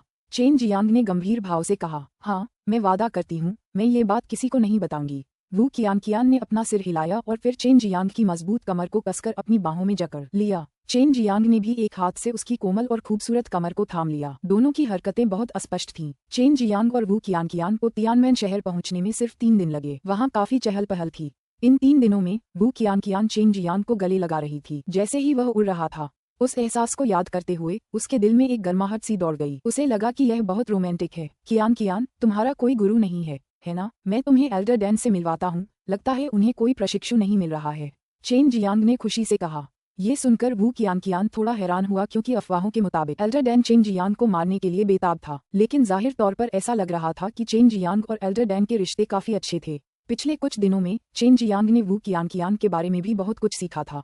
उसने वू कियान के एक साधारण परिवार से होने की उम्मीद नहीं की थी, लेकिन चूंकि वह जन्मजात प्रतिभाशाली थी, इसलिए उसे अद्वितीय मार्शल संप्रदाय में भर्ती किया गया। वहां वह कई धनी और शक्तिशाली शिष्यों के साथ घुल मिल गई और समय के साथ वह खुद को उस समूह का हिस्सा पाती गई। हालांकि आज उसने जो कुछ भी हासिल किया था वह सब कदम दर कदम आगे बढ़ते हुए हासिल किया था, क्योंकि उसने खुद को एक प्रतिभाशाली व्यक्ति में बदल लिया था। हाँ, वू कियान ने खुशी से सिर हिलाया। अगर एल्डर डैन उसे अपना गुरु बना पाते तो यह वाकई खुशी की बात होती। हालांकि एल्डर डैन हमेशा से ही मायावी रहे थे। उन्हें लगभग 3 साल तक बंद कमरे में प्रशिक्षण दिया गया था। जब वे चरम मार्शल संप्रदाय के अंदर पहुंचे तो चेन जियांग और वू कियान एक आकर्षक जोड़े की तरह लग रहे थे, जो सड़क पर चलते हुए बहुत ही विशिष्ट लग रहे थे। वू कियान को बहुत से लोग जानते थे। आखिरकार वह चरम मार्शल संप्रदाय की शीर्ष 10 सुंदरियों में से एक के रूप में पहचानी जाती थी। जहां तक चेन जियांग की बात है, उसे भी बहुत से लोग पहचानते थे। वह न केवल चरम मार्शल संप्रदाय में प्रसिद्ध था, बल्कि उसके सिर पर 3 लाख इनाम की वजह से पूरे चेनवू मुख्य भूमि में भी प्रसिद्ध था। चेन जियांग वू कियान के साथ 16वें मार्शल प्रांगण में पहुंचे और पहले की तरह यह अभी भी वीरान था। उस दिन जब वू कियान और चेन जियांग ने यहाँ मार्शल प्रतियोगिता की थी, तब भी यह 5वां मार्शल प्रांगण ही था। किसने सोचा होगा कि यह अचानक पूरे आंतरिक मार्शल प्रांगण में सबसे आगे होगा। कियान, तुम जाओ और एल्डर वू को ढूंढो ताकि वह तुम्हारे लिए व्यवस्था कर सके। आखिरकार अब तुम सच्चे मार्शल क्षेत्र में हो। तुम्हारी नजर में ये पहला आंतरिक मार्शल प्रांगण बस तैरते बादल हैं। चेन जियांग ने चेहरे पर मुस्कान के साथ कहा। वू कियान को खुद पर गर्व होना चाहिए। वह 30 साल की भी नहीं हुई थी, लेकिन सच्चे मार्शल क्षेत्र में प्रवेश कर चुकी थी, और ये तो कहना ही क्या कि उसने अग्नि आत्मा भी प्राप्त कर ली थी। लेकिन चेन जियांग के संपर्क में आने के बाद वू कियान पहले ही बहुत बदल चुकी थी, इसलिए इसमें कोई आश्चर्य की बात नहीं थी कि उसने यूं ही जवाब दिया, क्या भविष्य में मेरे लिए भी तुम्हारे साथ उसी मार्शल प्रांगण में रहना संभव नहीं है? हालांकि मैं सच्चे मार्शल क्षेत्र में हूँ, मुझे लगता है कि मैं तुम्हारे साथ बहुत कुछ सीख सकती हूँ। कम से कम अब तुम्हारी वजह से मैं बहुत बदल गई हूँ। चेन जियांग ने कुछ सोचने के बाद थोड़ी मुश्किल से कहा, मुझे चिंता है कि मेरी मंगेतर ईर्ष्या करेगी। उसे जू जियांगसियन की बहुत याद आती थी। एक्सट्रीम मार्शल ग्रैंड टूर्नामेंट के बाद उसे लगा कि उसे जाकर जू जियांगसियन को ढूंढना चाहिए। वू कियान को दिल में झटका लगा। उसने अपने होंठ काट लिए। उसकी आंखों में स्पष्ट रूप से हानि और पीड़ा थी। तुम्हारी कोई मंगेतर है? क्या वह भी चरम मार्शल संप्रदाय की शिष्या है? चेन जियांग मुस्कुराया और कहा, नहीं, उसकी और मेरी सगाई धर्मनिरपेक्ष दुनिया में हुई थी। उसका नाम जू जियांगसियन है। वह दिव्य हथियार स्वर्गीय साम्राज्य में है। यह जू जियांगसियन निकला। वू कियान हैरान रह गई। उसे समझ आ गया कि चेन जियांग को एक्सट्रीम मार्शल सेक्ट की खूबसूरत लड़कियों में कभी दिलचस्पी क्यों नहीं थी। उसकी तो पहले से ही एक मंगेतर थी। उसे किसी और औरत से परेशान होने की जरूरत ही नहीं थी। वू कियान ने अपना सिर नीचे कर लिया। वह बहुत दुखी महसूस कर रही थी। आपकी छाती बहुत बड़ी है। आपको पकड़कर बहुत अच्छा लगा। इस समय लोंग जुई ने चेन जियांग की आवाज की नकल की और जवाब दिया, जिससे चेन जियांग और वू कियान दोनों डर गए। अध्याय 0137 मार्शल नेफ्यू। अध्याय 137 मार्शल नेफ्यू। TLN, मैंने एक्सट्रीम मार्शल ग्रैंड मीटिंग को एक्सट्रीम मार्शल ग्रैंड टूर्नामेंट में बदल दिया है। पिछले अध्याय में इसी तरह के बदलाव पहले ही किए जा चुके हैं। अगर मैं कोई बदलाव भूल गया हूँ तो कृपया उसे बताएं। वू कियान का सुंदर चेहरा लाल हो गया। उसने उम्मीद नहीं की थी कि चेन जियांग इतनी हल्की फुल्की बातें कह देगा, लेकिन मन ही मन वह बहुत खुश थी। आखिरकार चेन जियांग ने उसकी तारीफ की थी और वह जानती थी कि चेन जियांग उसकी ओर आकर्षित है। चेन जियांग अपना गुस्सा निकालना चाहता था, लेकिन उसने खुद को रोका और समझाया, मैं कहना चाहता था, आपका शरीर बहुत अच्छा है। वू कियान ने अपना सिर हिलाया, फिर विचलित होकर चली गई। चेन जियांग को जब ये यकीन हो गया कि वह मार्शल प्रांगण से बाहर निकल चुकी है तो उसने अपनी पूरी ताकत लगा दी और अपनी छाती पर थप्पड़ मारते हुए गुस्से से कहा, छोटे ड्रैगन, बेहतर होगा कि तुम मेरे सामने न आओ, वरना मैं तुम्हें तब तक पीटूंगा जब तक तुम्हारी छोटी गांड सूज न जाए। लोंग जुई ने हल्के से खर्राटे के साथ उत्तर दिया, आपने पहले उसका दिल जीत लिया और फिर उसके प्रति इतना निर्दयी हो गए। ये ड्रैगन इसे सहन नहीं कर सका। चलो आगे बात करते हैं। चेन जियांग ने हल्की सी आह भरी। जाहिर है वह देख सकता था कि वू कियान उसमें रुचि रखती थी। चेन जियांग हमेशा की तरह 16वें मार्शल प्रांगण में युन शियादाओ और झू रोंग का इंतजार कर रहा था, लेकिन उसके दो अच्छे दोस्तों की जगह वह बूढ़ा गंजा वू काइमिंग ही आया। हे मेरे भतीजे छोटे गंजे, तुम सच में बहुत अच्छे हो। तुम्हें पता था कि मैं वापस आया हूँ? तुम तो व्यक्तिगत रूप से मुझसे मिलने भी आए थे। चेन जियांग मुस्कुराया और बोला, इस अद्वितीय मार्शल कलाकार का फायदा उठाकर उसने खुद को श्रेष्ठ महसूस किया। युवा कमीने मार्शल अंकल, तुम नहीं मरे, मैं सचमुच दुखी हूँ। क्या तुम्हें पता नहीं कि तुमने हमें इतने लंबे समय तक बिना वजह परेशान किया? वू कैमिंग ने गहरी सांस ली। वह चेन जियांग को पीटने के लिए बेताब था। और नन्हा सा बेवकूफ, चेन जियांग ने शरारती मुस्कान के साथ पूछा, डीन वू कियान के लिए चीजें व्यवस्थित कर रहे हैं। मुझे उम्मीद नहीं थी कि वह इतनी कम उम्र में ही अपनी अड़चनों को तोड़कर एक सच्चे मार्शल दायरे की मार्शल आर्टिस्ट बन जाएगी। हमारे डीन और पियरलेस मार्शल सेक्ट के डीन दोनों इस बात पर विचार विमर्श कर रहे हैं कि उसे कैसे पुरस्कृत किया जाए। वू काइमिंग ने जवाब दिया। चेन जियांग को सुरक्षित वापस आते देखकर उसे बहुत अच्छा लगा। उसे ये भी पता चला कि चेन जियांग ने वू कियान को बचाया था और उसे आसानी से सफलता पाने में मदद की थी। क्या तुम उस छोटे मोटे और दुबले पतले लड़के का इंतजार कर रहे हो?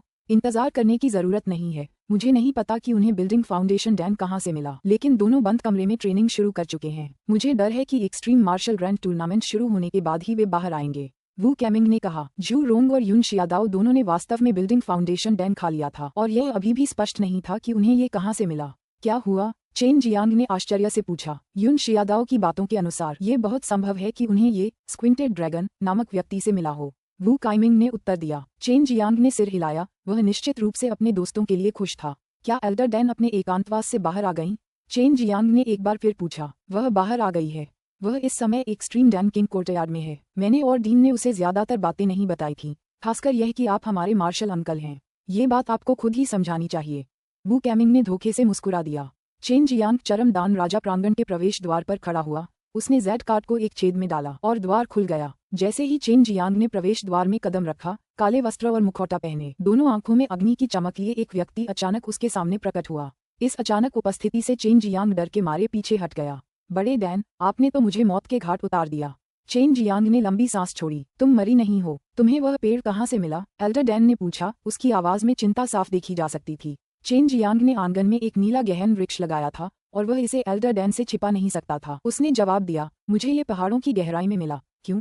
यह नीला गहरा पेड़ है। ये हर रोज बड़ी मात्रा में सच्ची क्यूई को अवशोषित करता है और इस प्रक्रिया में नीला गहरा फल भी देता है। इसके अलावा जिस गति से यह फल देता है वह बहुत तेज है। अब तो फूल भी खिल चुके हैं।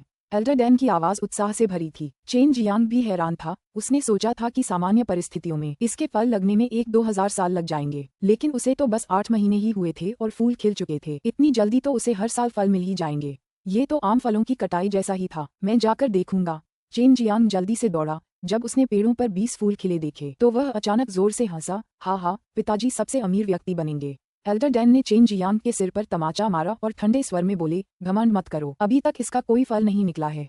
खैर, तुम इतने दिनों से कहाँ और किस लिए गए थे? हालांकि मैं तुमसे नफरत करता हूँ, फिर भी तुम एक्सट्रीम डैन किंग कोर्टयार्ड के सदस्य हो। मैं तुम्हें जरा सी भी दुर्घटना नहीं होने दूंगा। बेहतर होगा कि तुम मुझे अपना गुरु मान लो। मैं तुम्हें अद्भुत दिव्य मार्शल तकनीकें सिखा सकता हूँ। मैं तुम्हारे लिए बिल्डिंग फाउंडेशन डैन को भी परिष्कृत कर सकता हूँ और तुम्हें सफलता दिलाने में मदद कर सकता हूँ। चेन जियांग ने अपनी छोटी उंगली से अपने कान को खुजलाया और शरारत से कहा, नामहीन छोटी लड़की, तुम्हें पता होना चाहिए कि मैंने जानवर मार्शल संप्रदाय के एक सच्चे मार्शल दायरे के मार्शल कलाकार को मार डाला है ना?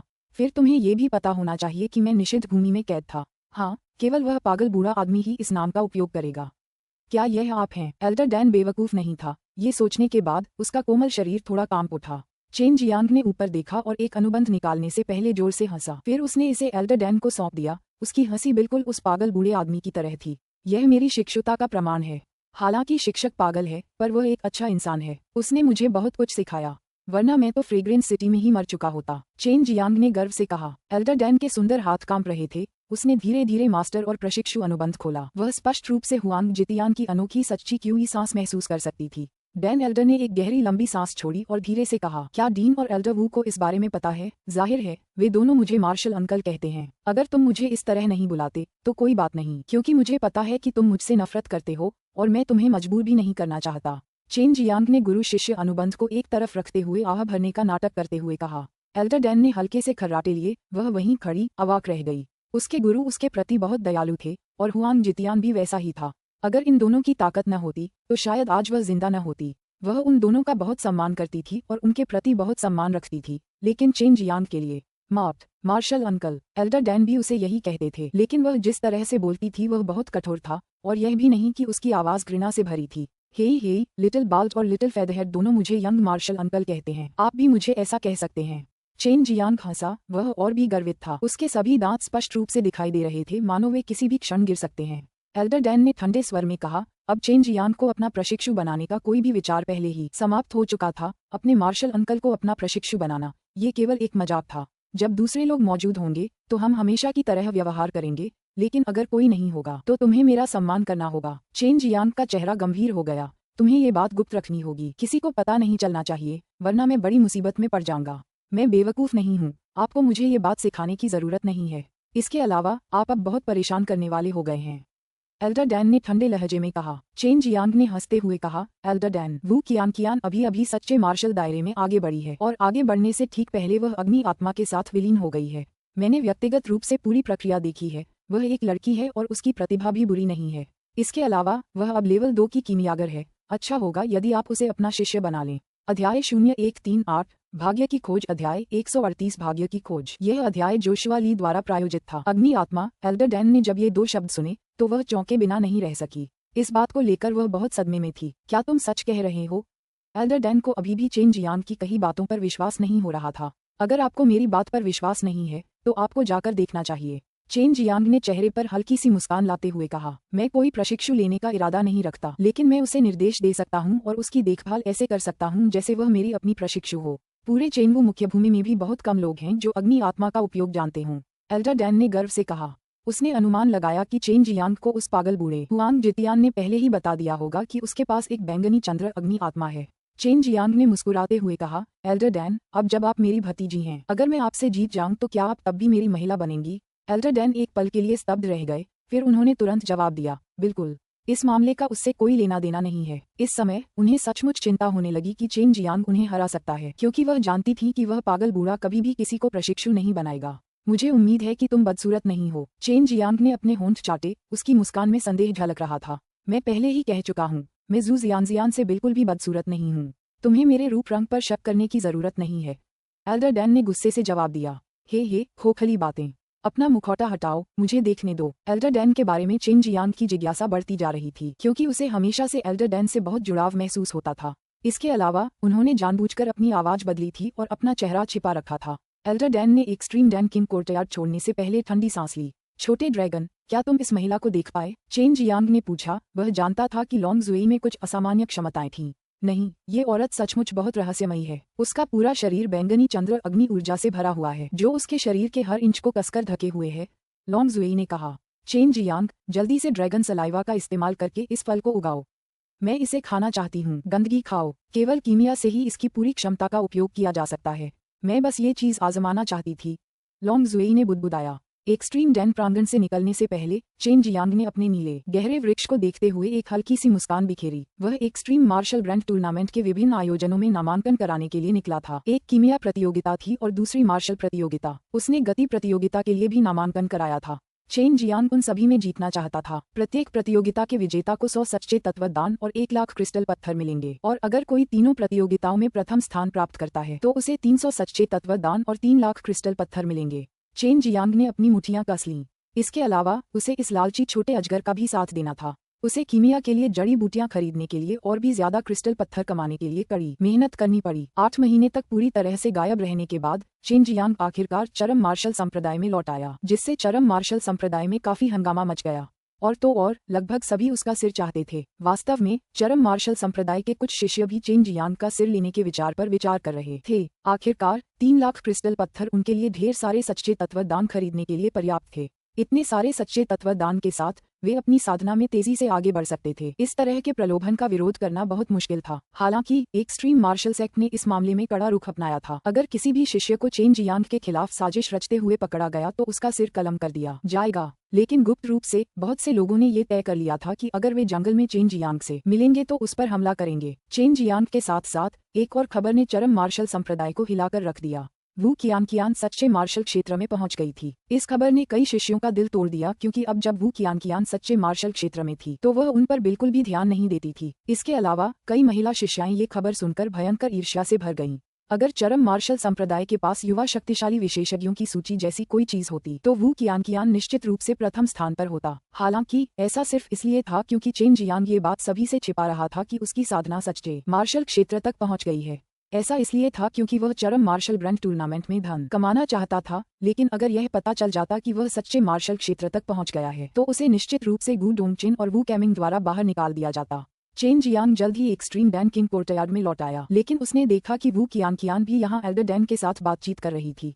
उसने यह उम्मीद नहीं की थी कि एल्डर डैन वास्तव में एक और अपवाद बना देंगे और एक बार फिर किसी को एक्सट्रीम डैन प्रांगण में प्रवेश की अनुमति दे देंगे। जब वू कियान ने चेन जियांग को देखा तो वह अपना सिर नीचे किए बिना नहीं रह सकी। फिर भी उसके भावों से उसकी उदास मनोदशा का पता चल गया। एल्डर डैन को काफी बुजुर्ग माना जा सकता था और उनके पास काफी अनुभव भी था। जाहिर है उन्हें अंदाजा हो गया था कि कुछ गड़बड़ है। चेन जियांग, तुमने उसके साथ क्या किया? एल्डर डैन की आवाज बेहद ठंडी थी और उसमें वध की ऊर्जा भरी हुई थी। उस क्षण चेन जियांग को स्पष्ट रूप से समझ आ गया कि एल्डर डैन ने वू कियान को एक्सट्रीम डैन प्रांगण में प्रवेश करने की अनुमति क्यों दी थी। आखिरकार चेन जियांग ने प्रस्ताव दिया था कि यदि कोई बाहरी व्यक्ति उपस्थित हो तो उसे उनकी वरिष्ठता का सम्मान करने और उन्हें मार्शल अंकल कहने की आवश्यकता नहीं होगी। बूढ़ा अदरक अभी भी छोटे अदरक से ज्यादा तीखा है। चेन जियांग ने मन ही मन विलाप किया। वू कियान चेन जियांग के बचाव में दौड़े। उसने कुछ नहीं किया, ये सिर्फ मैं हूँ। तुम जल्दी से क्यों नहीं जा रहे हो? मैं उसे कीमिया सिखा रहा हूँ, एल्डर डैन ने डांटा। चेन जियांग धीमी आवाज में गालियां देते हुए जल्दी से भाग गया।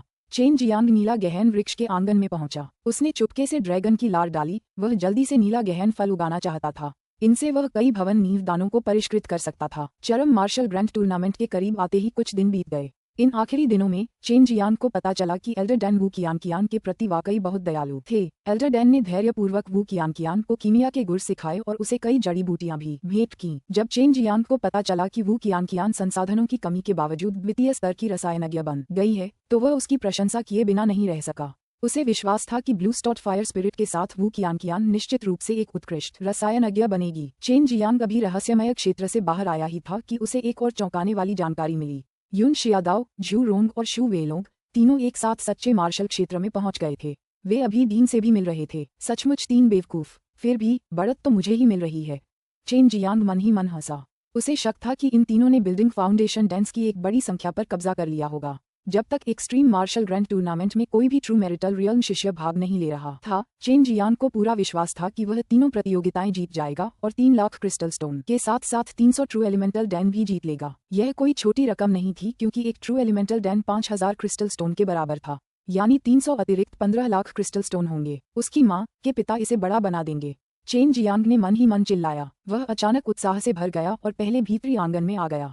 जैसे ही वह अंदर गया, उसने डीन वू को अपनी कुर्सी पर लेटे देखा, जबकि झू रोंग की घिनौनी हंसी पूरे वैवाहिक प्रांगण में गूंज रही थी। चेन जियांग को पहले से ही पता था कि झू रोंग एक सच्चे मार्शल दायरे के मार्शल कलाकार बन गए हैं और इसमें कोई शक नहीं कि उन्हें चरम मार्शल संप्रदाय का सच्चा शिष्य बनने के लिए कुछ उदार प्रोत्साहन मिले होंगे। छोटे भाई चेन, तुम मरे नहीं हो। झू रोंग ने चेन जियांग को कुछ समय बाद पहली बार देखने के बाद वास्तव में इस तरह जवाब दिया। चेन जियांग ने हल्की सी खर्राटों के साथ कहा, हर कोई मुझसे एक ही सवाल क्यों पूछता रहता है, क्या मेरे लिए मर जाना बेहतर है? यून शियादाओ हंसा, बड़े भाई चेन, हम धन्य हैं। लाओ झू ने हमें अभी अभी खाने पर बुलाया है, क्या तुम उसे गरीब बनाने को तैयार हो? जू वेलोंग भी हल्के से हंसा, मैं पहले से ही तैयार हूँ। चेन जियांग, तुमने पिछले कुछ महीनों में वाकई दूसरों को परेशान कर दिया है।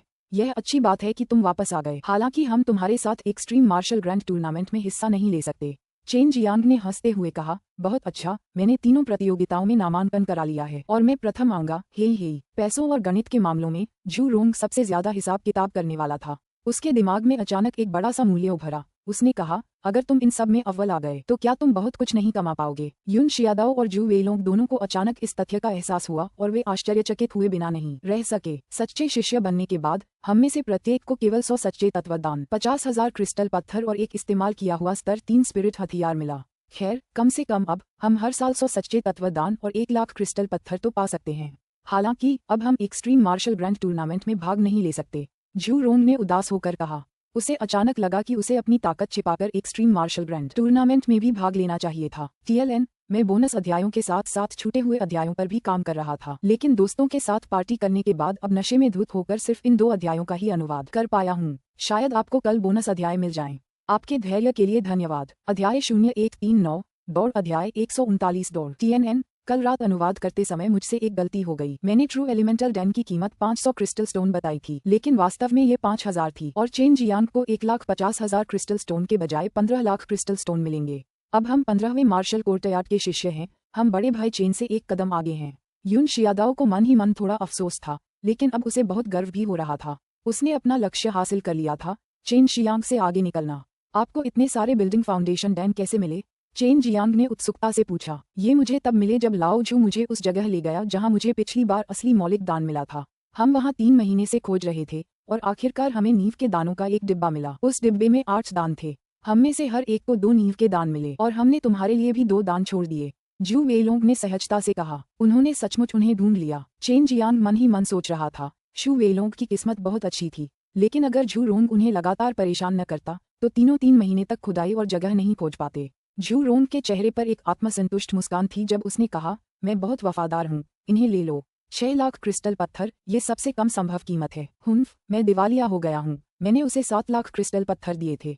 यून शियादाओ ने धीमी आवाज में गाली दी। बिल्कुल नहीं, तुम्हें ये सब मेरी वजह से मिला है, तुम सबको इस बात को स्वीकार करना होगा। झू रोंग ने अपना सिर हिलाया और मुस्कुराया। चेन जियांग ने पहले सोचा था कि झू रोंग और जू वेलोंग दोनों बहुत वफादार हैं, लेकिन उन्हें उनसे पैसे मांगने की उम्मीद नहीं थी। व्यंग्य भरे लहजे में उन्होंने कहा, मेरे पास फाउंडेशन डैन बनाने के लिए सभी सामग्रियां हैं। एल्डर डैन ने भी इसे परिष्कृत करने में मेरी मदद करने का वादा किया है। जू लाओ, चलो इन्हें नीलामी के लिए ले चलते हैं। झू रोंग ने अपने होंठ भींचे और जल्दी से 2 बिल्डिंग फाउंडेशन डैन को ले गया। चेन जियांग ने हंसते हुए कहा, मैंने कब कहा कि मुझे ये नहीं चाहिए, लेकिन फिलहाल मेरे पास पैसे नहीं हैं। मेरे ट्रू एलिमेंटल डैन लाने का इंतजार करो, मैं तब भुगतान कर दूंगा। अगर वे उन्हें नीलाम कर दें तो उन्हें बहुत ज्यादा कीमत मिलेगी। चेन जियांग उनसे मुनाफा भी कमा सकता था, क्योंकि अब वह पहले से ही सच्चे मार्शल दायरे में था। उसे अब बिल्डिंग फाउंडेशन डैन की जरूरत नहीं थी। झू रोंग ये भी जानता था कि अगर वह उन्हें नीलाम कर सके तो उसे और भी ज्यादा क्रिस्टल पत्थर मिलेंगे। हालांकि चेन जियांग उसका दोस्त था, इसलिए उसे अनिच्छा से उन्हें चेन जियांग को देना पड़ा। और हाँ, उन्हें लगा कि चेन जियांग अभी भी सच्चे मार्शल क्षेत्र में प्रवेश नहीं कर पाया है। झू रोंग अब धन दौलत से लबालब था, उसका चेहरा सफलता की चमक से दमक रहा था। यही वजह थी कि चेन जियांग और उसके साथी दिन रात होटल में जमकर मौज मस्ती कर रहे थे।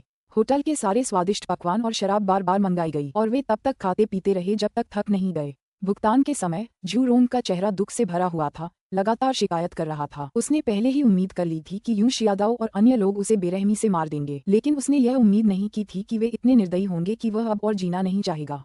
चरम मार्शल ग्रैंड टूर्नामेंट सच्चे मार्शल स्तर से नीचे के सभी लोगों के लिए एक भव्य प्रतियोगिता थी। सच्चे मार्शल स्तर के शिष्यों और उससे ऊपर के लोगों के लिए ग्रैंड टूर्नामेंट में कुछ अन्य कार्य ही निर्धारित थे। बेशक सच्चे मार्शल स्तर के शिष्यों और उससे ऊपर के लोगों के लिए भी अपना एक टूर्नामेंट था, लेकिन वह चेनवू मुख्य भूमि के संप्रदायों के बीच एक प्रतियोगिता थी और इस तरह का दृश्य वाकई शानदार था। आज तियानमेन शहर की सभी सड़कें खाली थीं, क्योंकि आज की प्रतियोगिता में भाग लेने वाले शिष्यों को तियानमेन शहर से होकर गुजरना था। जो कोई भी आज सड़कों पर कोई भी अराजकता फैलाने की हिम्मत करेगा वह निश्चित रूप से बदकिस्मत होगा। चरम मार्शल संप्रदाय के अंदर गुडोंगचेन चौक में एक ऊंचे मंच पर अपने हाथ पीठ के पीछे करके नीचे खड़े कुछ हजारों शिष्यों को देख रहे थे। बंद कमरे में प्रशिक्षण पूरा करने के बाद ये पहली बार था जब वह इतने सारे शिष्यों से मिले थे। गुडोंगचेन ने पहले तो अद्वितीय मार्शल संप्रदाय के चरम मार्शल संप्रदाय में विलय के बारे में कुछ बेतुकी बातें कहीं, फिर उन्होंने दूसरों के साथ मित्रतापूर्ण व्यवहार जैसी बातों पर भी खूब चर्चा की। इसके बाद उन्होंने हाल ही में सच्चे मार्शल क्षेत्र में प्रवेश करने वाले शिष्यों की प्रशंसा की और मौके पर ही वू कियान, जू रोंग, युन शियादाओ और जू वेइलोंग को भरपूर पुरस्कार दिए, जिससे कई लोग ईर्ष्या करने लगे, लेकिन साथ ही बेहद उत्साहित भी हुए। बाद में गुडोंगचेन ने वास्तव में चेन जियांग की कड़ी आलोचना करना शुरू कर दिया, ये कहते हुए कि चेन जियांग ने चरम मार्शल संप्रदाय के लिए बहुत नुकसान पहुंचाया। पहले आंतरिक प्रांगण की प्रतियोगिता के दौरान बहुत विनाश किया, बड़ी संख्या में शिष्यों को घायल किया और बहुत अशांति भी फैलाई। चेन जियांग मन ही मन इस योद्धा भतीजे से घृणा करता था। ये बिल्कुल स्पष्ट था कि गुडोंगचेन जनहित के नाम पर निजी प्रतिशोध का बदला ले रहा था, लेकिन चेन जियांग को इसकी कोई परवाह नहीं थी, चाहे वह उसके बारे में कुछ भी कहे। आखिरकार उसे योद्धा चाचा ही कहना पड़ा। सारी बकवास खत्म होने के बाद गुडोंगचेन ने चरम मार्शल ग्रैंड टूर्नामेंट के शुरू होने की घोषणा की और फिर पहली प्रतियोगिता आयोजित की। पहली प्रतियोगिता गति की प्रतियोगिता थी जो पूरे दिन चलती थी। प्रतिभागी चरम मार्शल संप्रदाय के मध्य स्थित चौक से तियानमेन शहर के दूसरे छोर पर एक पहाड़ी की चोटी पर स्थित चरम मार्शल टोकन को प्राप्त करने के लक्ष्य के साथ प्रस्थान करते थे और जो भी पहले लौटता उसे विजेता घोषित किया जाता। वर्षों से सभी विजेताओं में से सबसे तेज को भी एक चक्कर पूरा करने में 6 घंटे लगते थे। इससे ये स्पष्ट था कि यह बहुत दूर था और प्रतिभागियों को लगातार दौड़ना होगा और अगर वे एक पल भी आराम कर लें तो दूसरे प्रतिभागी उनसे आगे निकल जाएंगे। ये सहनशक्ति और उनकी सच्ची क्यूई की प्रचुरता की परीक्षा थी। दौड़ के दौरान किसी भी तरह के संघर्ष की इजाजत नहीं है। अगर पता चल गया तो तुम्हें कड़ी सजा दी जाएगी। क्या तुम तैयार हो? एल्डर वू ने ऊंची आवाज में कहा। कई शिष्य पहली बार भाग ले रहे थे, इसलिए वे बहुत उत्साहित थे। इसके अलावा उन सभी को विश्वास था कि वे प्रथम स्थान प्राप्त कर सकते हैं। 3 लाख शिष्यों ने दौड़ में भाग लिया और जाहिर है सबसे ज्यादा फायदा आगे वालों को ही हुआ।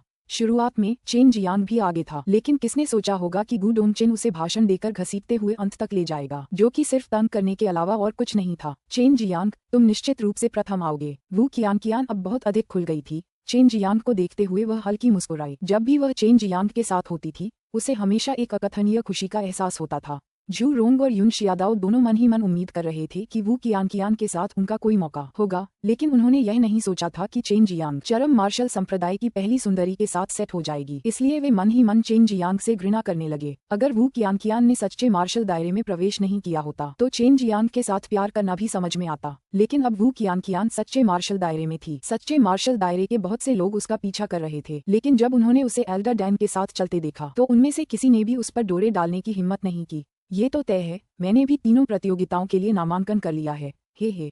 चेन जियांग हंसा और बोला। ये सुनकर गुडोंगचेन और वू काइमिंग के चेहरे पर मुस्कान आ गई। अगर चेन जियांग तीनों प्रतियोगिताओं में प्रथम स्थान पर आया तो क्या इसका मतलब यह नहीं कि उसे ही सारे पुरस्कार मिलेंगे? वू काइमिंग ने स्पष्ट स्वर में कहा। 1, 2, 3 शुरू करो। चेन जियांग और अन्य लोगों ने देखा कि सामने खड़ी भीड़ अचानक पागलों की तरह सरपट दौड़ने लगी। वे चिल्लाते हुए दौड़ रहे थे, जिससे पूरा तियानमेन शहर थोड़ा कांप रहा था। ऐसा लग रहा था मानो जंगली जानवरों का एक झुंड हमला कर रहा हो। इस समय चेन जियांग एक बच्चे की तरह खुशी से और धीरे धीरे दौड़ता हुआ चौक पर उठते धुएं में प्रवेश कर रहा था। अचानक चारों ओर चिलचिलाती गर्म क्यूई की लहरें फैल गईं। गुडोंगचेन, युन शियादाओ और बाकी लोग एक पल के लिए अचानक डर गए और उन्हें तुरंत कुछ सूझा। कमीने, ये बदमाश बहुत ही खतरनाक है। जू रोंग ने चेन जियांग की ओर देखते हुए तुरंत गाली दी, जो आकाश में था, अपने विशाल अग्नि पंखों को फड़फड़ाते हुए सामने की ओर उड़ रहा था। बहुत चालाक, अनुचित, जल्दी से नीचे आओ, कुछ सच्चे मार्शल क्षेत्र के शिष्यों ने चिल्लाकर कहा। हालांकि वे स्वयं भाग नहीं ले सके, उनके सभी प्रशिक्षुओं ने भाग लिया था। बड़े भाई चेन, तुम जो कर रहे हो वो ठीक नहीं है, जल्दी से नीचे आओ। युन शियादाओ भी मन ही मन ईर्ष्या कर रहा था। चेन जियांग अपने सच्चे क्यूई अग्नि पंखों का इस्तेमाल करके सचमुच बहुत आसानी से पहला स्थान पा सकता था। चेन जियांग बस हंस दिया और कोई जवाब नहीं दिया। नियमों में कहीं भी यह नहीं लिखा था कि वह उड़ नहीं सकता। चेन जियांग धीरे धीरे सामने की भीड़ के पास पहुंचा। नीचे खड़े प्रतिभागियों ने जैसे ही सिर उठाकर देखा, उन्हें तुरंत पता चल गया। अगले ही पल सभी बार बार चिल्लाने और गालियां देने लगे। कुछ लोगों ने बदबूदार जूते और ईंटें आसमान की ओर फेंकनी भी शुरू कर दी। साले, जल्दी से नीचे आ, ये ठीक नहीं है, हम भी भाग रहे हैं, साले, एक आदमी गुस्से से चिल्लाया। चेन जियांग ने नीचे देखा और उन उड़ते हुए जूतों, ईंटों और अन्य मलबे को देखा। वह अचानक हंसा। अभी भी दूसरा और तीसरा पुरस्कार है। आप सभी अभी भी उस पर ध्यान केंद्रित कर सकते हैं, अन्यथा आपको गंदगी भी नहीं मिलेगी। उन पर हंसने के बाद चेन जियांग ने अपने सिंदूरी पक्षी जैसे अग्नि पंख फड़फड़ाए और पलक झपकते ही वह बहुत दूर उड़ गया, जबकि पीछे बैठे लोग स्वर्ग को कोसने लगे। हालांकि इसका कोई फायदा नहीं हुआ, वे बस अपने मन में चेन जियांग से घृणा कर सकते थे। अध्याय 0140 समझा नहीं सकते। अध्याय 140 समझा नहीं सकते। यह अध्याय पिछले हफ्ते का छूटा हुआ नियमित अध्याय है।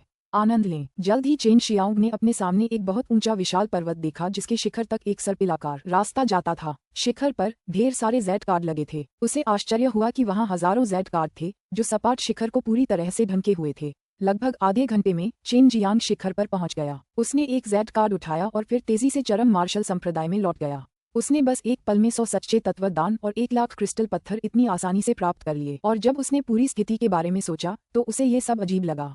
नीचे उतरते हुए चेन जियांग अपने नीचे दौड़ती और पसीने से तरबतर भीड़ को भड़काना नहीं भूला। बेशक उनमें से कई लोगों ने उसे फिर से जोर जोर से गालियां दी और उस पर कई चीजें भी फेंकी गईं, लेकिन पहले की तरह उस पर कुछ भी नहीं लगा। लगभग 1 घंटे के बाद चेन जियांग चरम मार्शल संप्रदाय में लौट आया और वू कैमिंग को जेड कार्ड सौंप दिया। चेन जियांग ने मुस्कुराते हुए कहा, मैंने धोखा नहीं दिया। अरे बदमाश, तुम तो बड़े चालाक हो, वू काइमिंग ने कड़वी मुस्कान के साथ कहा। उस समय चौक पर केवल युन शियादाओ, झू रोंग और झू वेलोंग ही चेन जियांग के लौटने का इंतजार कर रहे थे।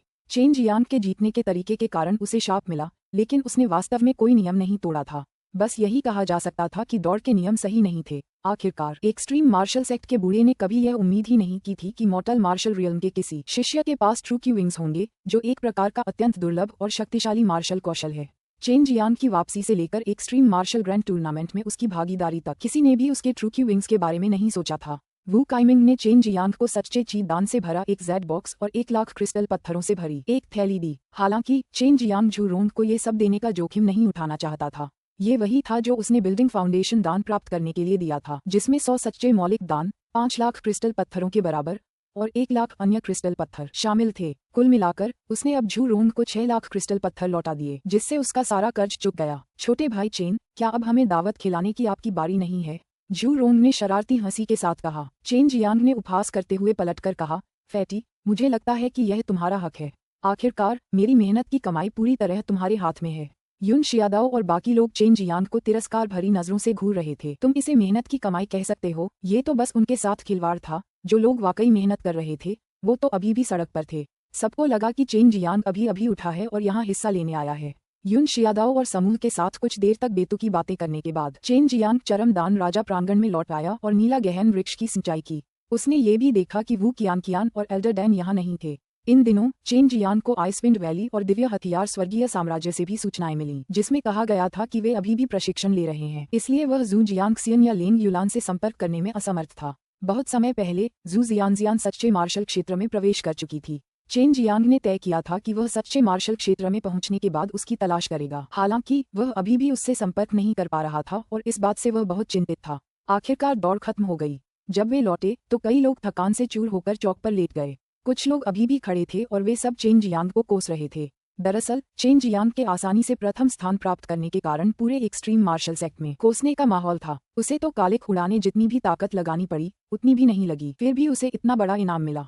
भला कौन उससे ईर्ष्या नहीं करेगा। चेन जियांग इस समय एक्सट्रीम डैन किंग प्रांगण में विश्राम कर रहा था और कल होने वाली रसायन शास्त्र प्रतियोगिता की तैयारी कर रहा था। इस प्रतियोगिता में बहुत कम लोगों ने पंजीकरण कराया था क्योंकि एक्सट्रीम मार्शल संप्रदाय में रसायन शास्त्रियों की संख्या बहुत कम थी। इसके अलावा संप्रदाय के पास संसाधनों की कमी थी और रसायन शास्त्र प्रतियोगिता में भाग लेने वालों को अपनी जड़ी बूटियां स्वयं लानी पड़ती थीं। कुछ रसायन शास्त्रियों का मानना था कि प्रतियोगिता के दौरान डैन का शोधन करने से उनके प्रदर्शन पर असर पड़ेगा, इसलिए उन्होंने पंजीकरण नहीं कराया। यदि रसायन शास्त्री रसायन शास्त्र प्रतियोगिता में भाग लेना भी चाहते तो उन्हें सच्चे शिष्य न होना पड़ता, इसलिए किसी के लिए भी सच्चे मार्शल क्षेत्र में होना लगभग असंभव था। ये कहा जा सकता है कि चेन जियांग पर कोई दबाव नहीं था। दस्तक दस्तक दस्तक। वू कियान ने चेन जियांग के दरवाजे पर हल्की सी दस्तक दी, जिससे वह जाग गया। एक्सट्रीम डैन किंग आंगन के अंदर चेन जियांग बहुत शांत था, जबकि बाहर वह दिन के हर पल हर मिनट तनाव में रहता था। चेन जियांग ने अपनी दिव्य इंद्रिय जागृत की और एक जानी पहचानी अनोखी ज्वाला का आभास महसूस किया। उसने तुरंत पहचान लिया कि यह वू कियान ही है। हालांकि उस समय आधी रात हो चुकी थी और एक लड़की एक आदमी के दरवाजे पर दस्तक दे रही थी। कमोबेश इस स्थिति ने चेन जियांग के मन को एक विकृत दिशा में भटका दिया। चेन जियांग बिस्तर से उठी और दरवाजा खोला। कियान, क्या बात है? चेन जियांग ने पूछा। ग्रैंड टूर्नामेंट की शुरुआत में जब उसने वू कियान को देखा था, उसके बाद से उसने उसे या एल्डर डैन को कहीं नहीं देखा था और उसे बिल्कुल भी पता नहीं था कि वे दोनों कहाँ गायब हो गए थे। क्या हम बात कर सकते हैं? वू कियान का मुंह थोड़ा ऊपर उठा, जिससे एक मनमोहक कोमल और सुंदर मुस्कान उभरी। उस पल वह और भी ज्यादा आश्वस्त हो गई और उसकी पिछली उदासी अब गायब हो गई थी। ये स्पष्ट था कि वह अपनी पिछली उदास मनोदशा से उबर चुकी थी। चेन जियांग भी उसके लिए खुश था। हो सके तो वह नहीं चाहता था कि इस खूबसूरत उज्ज्वल भविष्य वाली लड़की को सिर्फ कुछ क्षणिक भावनाओं की वजह से बर्बाद कर दिया जाए। बिल्कुल, चेन जियांग हंस पड़ी। इस समय वू कियान ने एक बहुत ही साधारण पोशाक और एक ढीली और आरामदायक सफेद स्कर्ट पहनी हुई थी। उसके बालों को एक पोनीटेल में बांधा गया था और उसके चेहरे पर कोई मेकअप नहीं था, बस उसकी प्राकृतिक सुंदरता थी। उसका पूरा रूप बेहद खूबसूरत और मनमोहक था। उसके शरीर से आती परिपक्व खुशबू से चेन जियांग का जवान खून उबल रहा था। चेन जियांग, मैं कल डीन के साथ एक्सट्रीम मार्शल सेक्ट छोड़ रहा हूँ। मुझे माफ करना, मैं कल की प्रतियोगिता नहीं देख पाऊंगा। कृपया मुझे माफ कर देना। वू कियान का चेहरा बेबसी से भरा था। मैं सचमुच ग्रैंड टूर्नामेंट में तुम्हारा प्रदर्शन देखना चाहता था। चेन जियांग मुस्कुराया, कोई बात नहीं। चूंकि डीन तुम्हें एक्सट्रीम मार्शल सेक्ट से दूर ले जा रहे हैं तो स्वाभाविक रूप से यह बहुत महत्वपूर्ण होगा। इस अवसर को मत गंवाओ। भविष्य में मुझे प्रतिस्पर्धा करते देखने के बहुत सारे अवसर मिलेंगे। हो सकता है कि हमें एक साथ विभिन्न प्रतियोगिताओं में भाग लेने और एक्सट्रीम मार्शल सेक्ट के लिए गौरव हासिल करने का मौका मिले। विभिन्न संप्रदायों के बीच एक दूसरे से प्रतिस्पर्धा करने के लिए अनेक प्रतियोगिताएं आयोजित की जाती थीं। इस बात के बारे में सोचते हुए वू कियान के सुंदर गोरे चेहरे पर लालिमा की एक झलक दिखाई दी। इसकी कल्पना मात्र से ही वह मन थोड़ा रोमांचित हो उठी। चेन जियांग, मुझे एल्डर डैन से पता चला है कि कल तुम्हें एक शक्तिशाली प्रतिद्वंद्वी का सामना करना पड़ेगा। अफवाह है कि यह आदमी सच्चे मार्शल दायरे से बस बाल भर की दूरी पर है और वह निश्चित रूप से लेवल 3 का कीमियागर है। वू कियान ने कहा। चेन जियांग ने सिर हिलाया, मैं ध्यान रखूंगा। खैर, डीन तुम्हें कहाँ ले जाएंगे? वू कियान ने अपनी भौहें सिकोड़ी और एक पल सोचने के बाद जवाब दिया। सिर्फ मैं और डीन ही नहीं, युन शियादाओ, जू रोंग और शू वेलोंग भी हमारे साथ आ रहे हैं। ऐसा इसलिए है क्योंकि हम एक्सट्रीम मार्शल सेक्ट के सबसे कम उम्र के true martial real martial artist हैं। ऐसा लगता है कि डीन दूसरे सेक्ट के साथ कुछ चर्चा करना चाहते हैं क्योंकि डीन हमें दूसरे सेक्ट के युवा ट्रू मार्शल रियल मार्शल आर्टिस्टों की एक सभा में ले जा रहे हैं। तो यही बात है। चेन जियांग भी जाना चाहता था लेकिन वह अभी भी ग्रैंड टूर्नामेंट में भाग ले रहा था। वू कियान ने अचानक फुसफुसाते हुए कहा, चेन जियांग, मैंने सुना है कि तुम और लेंग युलान सगे भाई बहन हो। ऐसे में क्या तुम मुझे भी अपनी सगी बहन नहीं मान सकते? मैं बस तुम्हारे साथ रहना चाहती हूँ। वू कियान का चेहरा बेहद लाल हो गया था। जब उसने चेन जियांग को देखा तो उसकी आंखों में उम्मीद की किरण जगी। वह जानती थी कि जू शियान चेन जियांग की मंगेतर है। वू कियान को लगा कि उसके पास कोई मौका नहीं है, लेकिन फिर भी वह चेन जियांग के साथ रहना चाहती थी। उसके पास उसके साथ रहने का यही एकमात्र तरीका था। चेन जियांग ने उसे एकटक देखा और अपने हाथ बढ़ाकर वू कियान के खूबसूरत चेहरे को छुआ। इस हरकत से वू कियान के दिल में एक अलग ही मिठास भर गई। साथ ही वह किसी चीज का इंतजार भी कर रही थी। उसने अपना सिर झुका लिया, चेन जियांग के जवाब का इंतजार कर रही थी। जैसे ही चेन जियांग कुछ कहने वाला था, उसके शरीर से जुड़ी शरारती छोटी ड्रैगन ने उसकी आवाज की नकल की और जल्दी से जवाब दिया, मैं नहीं चाहती कि तुम मेरी बहन बनो, मैं चाहती हूँ कि तुम मेरी औरत बनो। मैं खत्म हो गया। ये शब्द चेन जियांग के दिमाग में तुरंत कौंध गए। वह इस शरारती अजगरनी का गला घोंटने के लिए बेताब था। हमेशा सबसे मुश्किल वक्त पर वह कुछ बेहद भयानक कह देती थी। चेन जियांग के जवाब ने वू कियान के कोमल शरीर को बुरी तरह हिला दिया। उसने आश्चर्य और उत्साह से भरी आंखों से चेन जियांग की ओर देखा। हालांकि उसके मन में अभी भी संदेह था। उसे लगा कि यह चेन जियांग नहीं बोल रहा है। बहुत देर हो गई है, मुझे जाना होगा, वू कियान ने मीठी मुस्कान के साथ कहा, खड़ी हुई और चली गई। चेन जियांग उलझन में था और अपने कमरे में बेसुध बैठा था। वह कैसे समझाए? वह समझा ही नहीं पा रहा था। उसे लग रहा था कि वह फट पड़ेगा।